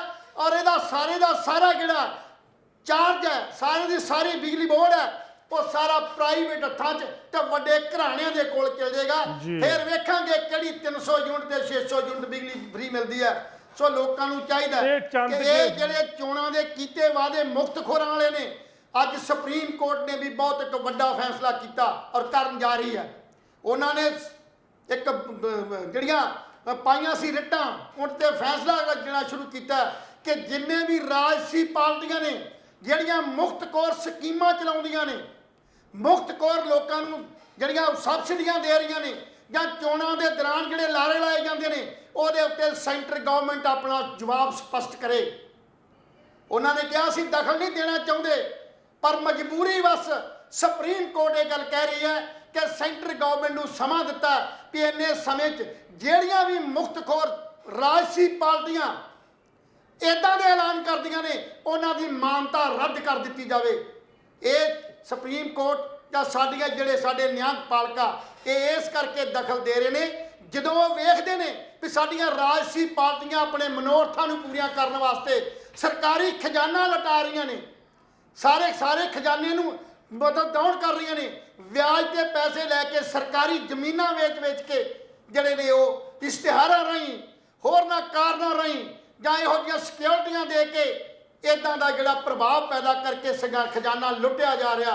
ਔਰ ਅੱਜ ਸਾਰੇ ਪੰਜਾਬ ਦੇ ਅੰਦਰ ਜਿੰਨੀਆਂ ਵੀ ਨਵੀਆਂ ਭਰਤੀਆਂ ਹੋਣ ਜਾ ਰਹੀਆਂ ਨੇ ਉਹਨਾਂ ਸਾਰੀਆਂ ਭਰਤੀਆਂ ਦੇ ਪਿੱਛੇ ਸਿਰਫ ਇੱਕ ਹੀ ਮਨੋਰਥ ਆ ਉਹਨਾਂ ਦਾ ਵੀ ਬਾਹਰਲੇ ਸੂਬਿਆਂ ਤੋਂ ਲਿਆ ਕੇ ਪੰਜਾਬ ਦੀਆਂ ਨੌਕਰੀਆਂ ਜਿਹੜੀਆਂ ਹਥਿਆ ਲਈਆਂ ਜਾਣ। ਪਹਿਲਾਂ ਇੱਕ ਫੈਸਲਾ ਹੁੰਦਾ ਸੀ ਪੰਜਾਬ ਗਵਰਨਮੈਂਟ ਦਾ ਵੀ ਪੰਜਾਬ ਗਵਰਨਮੈਂਟ ਦੀ ਨੌਕਰੀ ਲਈ ਦੌਰਾਨ ਅਪਲਾਈ ਕਰਨ ਤੋਂ ਪਹਿਲਾਂ ਉਹ ਬੰਦਾ 10ਵੀਂ ਪਾਸ ਹੋਣਾ ਚਾਹੀਦਾ, ਪੰਜਾਬੀ ਉਹਦੀ ਪਾਸ ਹੋਣੀ ਚਾਹੀਦੀ ਹੈ। ਔਰ 85% ਜਿਹੜੀਆਂ ਨੌਕਰੀਆਂ ਨੇ ਉਹ ਪੰਜਾਬੀਆਂ ਨੂੰ ਮਿਲਣਗੀਆਂ ਔਰ 15% ਬਾਕੀ ਸੂਬਿਆਂ ਦੀ ਰਿਜ਼ਰਵੇਸ਼ਨ ਰਹੇਗੀ, ਜਿਵੇਂ ਕਿ ਹਿੰਦੁਸਤਾਨ 'ਚ ਇਹ ਰੂਲ ਚੱਲਦਾ ਸੀ। ਪਰ ਬਾਕੀ ਦੂਜਿਆਂ ਸੂਬਿਆਂ ਨੇ ਦੂਸਰਿਆਂ ਸੂਬਿਆਂ ਦੀਆਂ ਨੌਕਰੀਆਂ ਕੱਟ ਕੇ 100% ਜਿਹੜੀ ਆਪਣੇ ਸੂਬੇ ਦੇ ਲੋਕਾਂ ਨੂੰ ਜਿਹੜੀ ਰੁਜ਼ਗਾਰ ਦੇਣ ਦਾ ਪ੍ਰਬੰਧ ਕੀਤਾ। ਪਰ ਪੰਜਾਬ ਇੱਕ ਇਹੋ ਜਿਹਾ ਸੂਬਾ ਜਿੱਥੇ ਇਹ ਖੋਹ ਲਿਆ ਗਿਆ, 85% ਖੋਹ ਲਿਆ ਗਿਆ ਔਰ ਇੱਥੇ ਹਰ ਦੂਸਰੇ ਸੂਬੇ ਦਾ ਬੰਦਾ ਆਣ ਕੇ ਨੌਕਰੀ ਕਰ ਸਕਦਾ। ਜਿਵੇਂ ਕਿ ਬਿਜਲੀ ਬੋਰਡ ਦੇ ਉੱਤੇ 747 ਪੋਸਟਾਂ ਰਾਜਸਥਾਨ ਦੇ ਲੋਕਾਂ ਤੇ ਬਿਹਾਰ ਦੇ ਲੋਕਾਂ ਨੂੰ ਦਿੱਤੀਆਂ ਗਈਆਂ। ਔਰ ਇਹ ਇਸੇ ਕਾਰਨ ਕਰਕੇ ਜਿਹੜੀਆਂ ਏਜੀ ਡਿਪਾਰਟਮੈਂਟ 'ਚ ਜਿਹੜਾ ਮਤਲਬ ਐਡਵੋਕੇਟ ਜਨਰਲ ਦੇ ਦਫ਼ਤਰ ਦੇ ਵਿੱਚ ਸਰਕਾਰੀ ਨੌਕਰੀਆਂ ਦੀ ਸਰਕਾਰੀ ਵਕੀਲਾਂ ਦੀ ਜਿਹੜੀ ਭਰਤੀ ਸੀ ਉਹਦੇ ਵਿੱਚ ਵੀ ਇਹੀ ਕਾਰਨ ਸੀ। ਉਹਦੇ 'ਚ ਬਹੁਤ ਵੱਡੇ ਹੋਰ ਕਾਰਨ ਨੇ, ਰਿਜ਼ਰਵੇਸ਼ਨ ਕਾਰਨ ਹੈ, ਸ਼ਡਿਊਲ ਕਾਸਟ ਜਿਹੜੇ SC ST ਉਹਨਾਂ ਦੀ ਭਰਤੀ ਨੂੰ ਰੋਕਣਾ, ਉਹਨਾਂ ਨੂੰ ਰਿਜ਼ਰਵੇਸ਼ਨ ਨਾ ਦੇਣਾ, ਕਈ ਸਿਸਟਮ ਸੀ ਜਿਨ੍ਹਾਂ ਦੇ ਵਿਰੋਧ ਕਰਕੇ ਸਾਰਾ ਕੁਝ ਕੀਤਾ ਗਿਆ। ਤਾਂ ਹੀ ਇਹ ਸਾਡੇ ਪ੍ਰਸ਼ਾਸਨਿਕ ਅਹੁਦਿਆਂ ਤੋਂ ਦਬਾਅ ਹੇਠ ਜਿਹੜੇ ਸਰਕਾਰੀ ਦਬਾਅ, ਪ੍ਰਸ਼ਾਸਨਿਕ ਦਬਾਅ ਨਹੀਂ, ਜਿਹੜਾ ਕੇਜਰੀਵਾਲ ਤੇ ਦਿੱਲੀ ਵਾਲਿਆਂ ਦਾ ਇੰਨਾ ਵੱਡੇ ਪੱਧਰ ਤੇ ਦਬਾਅ ਪੈ ਰਿਹਾ ਕਿ ਉਹ ਆਪਣੀਆਂ ਨੌਕਰੀਆਂ ਦੇ ਅਸਤੀਫੇ ਦੇ ਕੇ ਜਾਂ ਬਦਲੀਆਂ ਕਰਾ ਕੇ ਉਸ ਅਹੁਦਿਆਂ ਤੋਂ ਲਾਂਭੇ ਹੋਣ ਜਾ ਰਹੇ ਨੇ। ਸੋ ਚੰਗਾ ਹੋਵੇ ਜੇ ਪੰਜਾਬ ਦੀ ਸਰਕਾਰ ਇਹ ਸਮਝਣ ਦੀ ਕੋਸ਼ਿਸ਼ ਕਰੇ, ਲੋਕਾਂ ਦੇ ਹਿੱਤਾਂ ਵੱਲ ਧਿਆਨ ਦੇਵੇ, ਲੋਕਾਂ ਦੇ ਮੰਗਾਂ ਮਸਲਿਆਂ ਵੱਲ ਧਿਆਨ ਦੇਵੇ। ਅੱਜ 2 ਦਿਨ ਪਹਿਲਾਂ ਜਿਹੜੇ ਪਹਿਲਾਂ ਕਹਿੰਦੇ ਸੀ ਸਾਡੀਆਂ ਸਰਕਾਰਾਂ ਅਸੀਂ ਟੈਕਸ ਨਵਾਂ ਨਹੀਂ ਲਾਵਾਂਗੀਆਂ, ਆਹ ਨਹੀਂ ਕਰਾਂਗੀਆਂ, ਬਿਨਾਂ ਟੈਕਸ ਲਾਏ ਅੱਜ ਹਰ ਚੀਜ਼ ਤੁਹਾਡੇ ਰਸੋਈ ਦੀ ਮਹਿੰਗੀ ਹੋ ਚੁੱਕੀ ਆ। ਹਰ ਚੀਜ਼ ਤੁਸੀਂ ਚੌਲ ਲੈਣ ਜਾਓਗੇ 12% ਲੱਗੇਗਾ ਉੱਤੇ ਵੀ, ਜੇ ਤੁਸੀਂ ਡੱਬੀ ਲੈਣ ਜਾਓਗੇ ਕਿਤੇ ਤੀਲਾਂ ਵਾਲੀ ਉੱਤੇ ਵੀ ਲੱਗੇਗਾ। ਕਿਸੇ ਦੇ 5% ਹੈ, ਕਿਸੇ ਦੇ 10% ਹੈ, ਕਿਤੇ 12% ਹੈ। ਅੱਜ ਜਿਹੜੇ ਬੱਚੇ ਕਿਤੇ ਪੈਨਸਲ ਲੈਣ ਜਾਣਗੇ, ਪ੍ਰਕਾਰਾਂ ਲੈਣ ਜਾਣਗੇ ਜਾਂ ਕਿਤੇ ਰਬੜ ਲੈਣ ਜਾਣਗੇ ਤੇ ਉਹਦੇ ਉੱਤੇ ਵੀ 12% ਟੈਕਸ ਲੱਗੇਗਾ। ਤੁਹਾਡਾ ਦਹੀਂ ਦੁੱਧ ਹੁਣ ਤੁਸੀਂ ਇਹ ਨਹੀਂ ਮੰਦਰਾਂ ਜਾ ਕੇ ਕਿਤੇ ਮਤਲਬ ਮੂਤਰੀਆਂ ਦੁੱਧ ਪਿਆਓਗੇ ਜਾਂ ਦਹੀਂ ਚੜਾਓਗੇ, ਜਦੋਂ ਚੜਾਓਗੇ ਤੇ ਉਹ ਮਹਿੰਗਾ ਪਏਗਾ। ਸੋ ਇਸ ਕਰਕੇ ਇਹ ਜੀ ਸਮਾਂ ਹੋ ਗਿਆ ਪਿੱਠ ਪਿੱਛੇ ਵਾਰ ਹੈ। ਕਿਸੇ ਵੀ ਸਰਕਾਰ ਨੇ, ਰਾਜ ਦੀ ਸਰਕਾਰ ਨੇ ਇਸ GST ਦੇ ਉੱਤੇ, ਉਹ ਕਿਸੇ ਨੇ ਕੱਲ ਕਿਹਾ ਸੀ GST ਇੱਕ ਇਹੋ ਜਿਹਾ ਮਤਲਬ ਜਿਹੜਾ ਉਹ ਦਲਦਲ ਹੈ, ਉਹ ਇਹੋ ਜਿਹਾ ਇੱਕ ਹਾਥੀ ਹੈ ਜਦੋਂ ਉਹ ਦਲਦਲ 'ਚ ਫਸ ਜਾਂਦਾ ਤੇ ਫਿਰ ਨਿਕਲਣਾ ਔਖਾ। ਉਹ ਮਿਸਾਲ ਦੇ ਰਿਹਾ, ਕਹਿੰਦਾ ਦਲਦਲ ਦੇ ਵਿੱਚ ਜਦੋਂ ਹਾਥੀ ਡਿੱਗ ਪਏ ਨਾ ਤੇ ਹਾਥੀ ਲੱਖ ਯਤਨ ਕਰੇ ਉਹ ਬਾਹਰ ਨਹੀਂ ਨਿਕਲ ਸਕਦਾ। ਇਹ GST ਇੱਕ ਦਲਦਲ ਹੈ, ਇਹਦੇ ਦਰਮਿਆਨ ਫਸਦੇ ਹੀ ਜਾਓਗੇ, ਇਹ ਤੋਂ ਬਾਹਰ ਨਿਕਲਣ ਦਾ ਕੋਈ ਰਸਤਾ ਨਹੀਂ ਹੈ। ਸ਼ੁਕਰੀਆ ਲਾਲ ਸਾਹਿਬ। ਅੱਜ ਹਰ ਚੀਜ਼ ਜਿਹੜੀ ਹੈ ਉਹ GST 'ਚ ਆ ਗਈ ਹੈ, ਪਰ ਪੰਜਾਬ ਦੀ ਸਰਕਾਰ ਨੇ ਜਾਂ ਦੂਜੀਆਂ ਸਰਕਾਰਾਂ ਨੇ ਕੋਈ ਵਿਰੋਧ ਨਹੀਂ ਕੀਤਾ, ਸਗੋਂ ਇਹ ਗੱਲ ਕਹੀ ਹੈ ਕਿ ਸਾਨੂੰ GST 'ਚੋਂ ਹਿੱਸਾ ਦਿੱਤਾ ਜਾਵੇ। ਪੈਟਰੋਲ ਤੇ ਡੀਜ਼ਲ ਜਿੱਥੇ ਲੋਕਾਂ ਨੂੰ ਬੈਨੀਫਿਟ ਹੋ ਸਕਦਾ ਸੀ ਉਹਨੂੰ GST ਦੇ ਵਿੱਚ ਨਹੀਂ ਰੱਖਿਆ। ਸੋ ਅੱਜ ਬਹੁਤ ਵੱਡੀਆਂ ਗੱਲਾਂ ਜਿਹੜੀਆਂ ਉਹ ਸਾਡੀਆਂ ਸਰਗੋਸ਼ੀ ਜਿਹੜੀਆਂ ਸਰਗੋਸ਼ੀਆਂ ਸਾਡੀ ਮਤਲਬ ਸਾਰੇ ਪੰਡਾਲ 'ਚ ਪਈਆਂ ਨੇ। ਬਹੁਤ ਕੁਛ ਹੈ ਵਿਚਾਰਨ ਵਾਲਾ, ਕਰਨ ਵਾਲਾ, ਸਮੇਂ ਦੀ ਮਤਲਬ ਘਾਟ ਕਰਕੇ ਕੁਝ ਗੱਲਾਂ ਜਿਹੜੀਆਂ ਅਗਲੇ ਐਪੀਸੋਡ ਦੱਸਾਂਗੇ। ਸੋ ਇਸ ਕਰਕੇ ਅੱਜ ਲੋਕਾਂ ਨੂੰ ਇਹ ਸੂਝਵਾਨ ਹੋਣ ਦੀ ਲੋੜ ਹੈ, ਕਿਉਂਕਿ ਸਭ ਤੋਂ ਵੱਡੇ ਕਸੂਰਵਾਰ ਅਸੀਂ ਖੁਦ ਆਪ ਹਾਂ। ਅਸੀਂ ਭੁਲੇਖਾ ਖਾ ਜਾਂਦੇ ਆ ਸੰਗਰੂਰ ਦੀ ਸੀਟ ਸੀ ਸਿਮਰਨਜੀਤ ਮਾਨ ਵਾਲੀ, ਆਪਾਂ ਫੇਰ ਇੱਕ ਵਾਰ ਧੋਖਾ ਖਾ ਗਏ। ਅਸੀਂ ਫੇਰ ਉਹ ਅੰਗਰੇਜ਼ਾਂ ਦੇ ਪਿੱਠੂਆਂ ਨੂੰ ਚੁਣ ਲਿਆ, ਅਸੀਂ ਉਹਨਾਂ ਨੂੰ ਚੁਣ ਲਿਆ ਜਿਨ੍ਹਾਂ ਨੇ ਪੰਜਾਬ ਦੇ ਲੋਕਾਂ ਦਾ ਖੂਨ ਵਹਾਇਆ ਸੀ। ਜੀ ਜਲਿਆਂਵਾਲਾ ਬਾਗ ਨੂੰ ਗੋਲੀਆਂ ਨਾਲ ਵਿੰਨਿਆ ਗਿਆ ਸੀ, ਔਰ ਉਹਦੇ ਪੈਰੋਕਾਰ ਜਿਹੜੇ ਉਹਦੇ ਨੇ ਡਾਇਰ ਦੇ ਪੈਰੋਕਾਰ ਅੱਜ ਭਗਤ ਸਿੰਘ ਵਰਗੇ ਸ਼ਹੀਦ ਨੂੰ ਸ਼ਹੀਦ ਮੰਨਣ ਲਈ ਤਿਆਰ ਨਹੀਂ। ਕਈ ਤਰ੍ਹਾਂ ਦੀਆਂ ਉਹ ਨਵੀਆਂ ਦਲੀਲਾਂ ਦੇ ਰਹੇ ਨੇ। ਮੈਂ ਇੱਕ ਮੰਗ ਕਰਦਾ ਸਾਰੀਆਂ ਉਹਨਾਂ ਇਨਕਲਾਬੀ ਪਾਰਟੀਆਂ ਤੋਂ, ਇਨਕਲਾਬੀ ਧਿਰਾਂ ਤੋਂ, ਉਹਨਾਂ ਟ੍ਰੇਡ ਜਥੇਬੰਦੀਆਂ ਤੋਂ, ਉਹਨਾਂ ਰਾਜਸੀ ਪਾਰਟੀਆਂ ਤੋਂ ਵੀ ਇਹੋ ਜਿਹੇ ਬੰਦਿਆਂ ਨੂੰ ਇਹਨਾਂ ਨੂੰ ਕੰਟਰੋਲ ਕਰਨ ਵਾਸਤੇ, ਜਿਵੇਂ ਉਹ ਆਪ ਹੀ ਕਹਿੰਦਾ ਸੀ ਵੀ ਜੇ ਕਿਤੇ ਅਡਵਾਇਰ ਨੂੰ ਸਰੋਪਾ ਦੇ ਦਿੱਤਾ ਜਾਂਦਾ ਤਾਂ ਉਹਦਾ ਗੁੱਸਾ ਠੰਡਾ ਹੋ ਜਾਂਦਾ। ਮੈਂ ਕਹਿੰਦਾ ਇਹਨੂੰ ਵੀ ਕੋਈ ਇਹੋ ਜਿਹਾ ਸਰੋਪਾ ਦੇ ਦਿਓ ਮਾੜਾ ਚੰਗਾ, ਇਹਦਾ ਵੀ ਮੂੰਹ ਬੰਦ ਕਰੋ, ਇਹੋ ਜਿਹੇ ਭੜਕਾਟ ਪੈਦਾ ਨਾ ਕਰੇ। ਸ਼ੁਕਰੀਆ ਰਾਜਸੀ ਸਾਡੇ ਜਿਹੜੇ ਕੌਮੀ ਸ਼ਹੀਦ ਹੈ ਉਹਨਾਂ ਪ੍ਰਤੀ ਭੈੜੇ ਸ਼ਬਦ ਬੋਲ ਕੇ ਲੋਕਾਂ 'ਚ ਕੋਈ ਨਫ਼ਰਤ ਪੈਦਾ ਨਾ ਕਰੇ। ਸੋ ਚੰਗੀ ਗੱਲ ਹੈ ਵੀ ਇਹੋ ਜਿਹਾ ਸੰਵਿਧਾਨਕ ਬੰਦਾ ਜਿਹੜਾ ਸੰਵਿਧਾਨ ਦੀ ਸਹੁੰ ਖਾ ਕੇ ਮੈਂਬਰ ਪਾਰਲੀਮੈਂਟ ਦੀ ਜਾ ਕੇ ਸਹੁੰ ਖਾਂਦਾ, ਉਹਨੂੰ ਇਹ ਗੱਲਾਂ ਸ਼ੋਭਾ ਨਹੀਂ ਦਿੰਦੀਆਂ। ਇਹੋ ਜਿਹੇ ਬੰਦਿਆਂ ਦੇ ਉੱਤੇ ਕਾਨੂੰਨ ਆਪਣੀ ਨਜ਼ਰ ਰੱਖ ਕੇ ਇਹੋ ਜਿਹੇ ਬੰਦਿਆਂ ਦਾ ਤੇ ਆਪ ਜਿਹੜਾ ਸਰਕਾਰ ਜਿਹੜੀ ਆ ਕਾਨੂੰਨੀ ਪ੍ਰਕਿਰਿਆ ਨਾਲ ਕਾਰਵਾਈ ਕਰੇ, ਔਰ ਲੋਕ ਮੰਗ ਕਰਨ ਵੀ ਇੱਦਾਂ ਦਾ ਜਿਹੜਾ ਕੋਈ ਇਹੋ ਜਿਹਾ ਮਾੜਾ ਬਿਆਨ ਉਹਨਾਂ ਸ਼ਹੀਦਾਂ ਪ੍ਰਤੀ ਸ਼ਰਧਾ ਦੇ ਫੁੱਲ ਭੇਂਟ ਹੋਣੇ ਚਾਹੀਦੇ ਆ। ਨਹੀਂ ਤਾਂ ਸ਼ੇ ਤਾਂ ਸਾਰਾ ਸਾਡਾ ਆਉਣ ਵਾਲੇ ਸਮੇਂ 'ਚ ਜੇ ਅਸੀਂ ਬੰਦ ਨਾ ਕੀਤੇ ਤੇ ਸਾਡੇ ਗੁਰੂਆਂ ਪੀਰਾਂ ਪੈਗੰਬਰਾਂ ਦੇ ਉੱਤੇ ਵੀ ਟਿੱਪਣੀ ਕਰਨੀ ਸ਼ੁਰੂ ਕਰ ਦੇਣਗੇ। ਸ਼ੁਕਰੀਆ ਲਾਲ ਸਾਹਿਬ। ਇਸ ਕਰਕੇ ਸਾਰਿਆਂ ਨੂੰ ਸਾਡੀ ਬੇਨਤੀ ਤੇ ਇਹੀ ਹੈ ਵੀ ਇਕੱਠੇ ਹੋ, ਰਲੋ, ਏਕਤਾ ਪੈਦਾ ਕਰੋ ਤੇ ਰਾਜਸੀ ਸੂਝ ਪੈਦਾ ਕਰੋ। ਜੀ ਸ਼ੁਕਰੀਆ ਲਾਲ ਸਾਹਿਬ, ਸਮਾਂ ਅਸੀਂ ਕਾਫੀ ਲੈ ਗਏ। ਦੋਸਤੋ ਤੁਹਾਨੂੰ ਸਾਡੀ ਇਹ ਹੁਣ ਚਰਚਾ ਕਿਸ ਤਰ੍ਹਾਂ ਦੀ ਲੱਗੀ, ਆਪਣੇ ਵਿਚਾਰ ਆਪਣੇ ਸੁਝਾਅ ਸਾਨੂੰ ਜ਼ਰੂਰ ਦੇ ਦਿਆ ਕਰੋ। ਕੱਲ ਫਿਰ ਮਿਲਾਂਗੇ ਇਸੇ ਸਮੇਂ ਇਸੇ ਚੈਨਲ ਤੇ, ਤਦ ਤੱਕ ਲਈ ਇਜਾਜ਼ਤ ਦਿਓ। ਰੱਬ ਰਾਖਾ।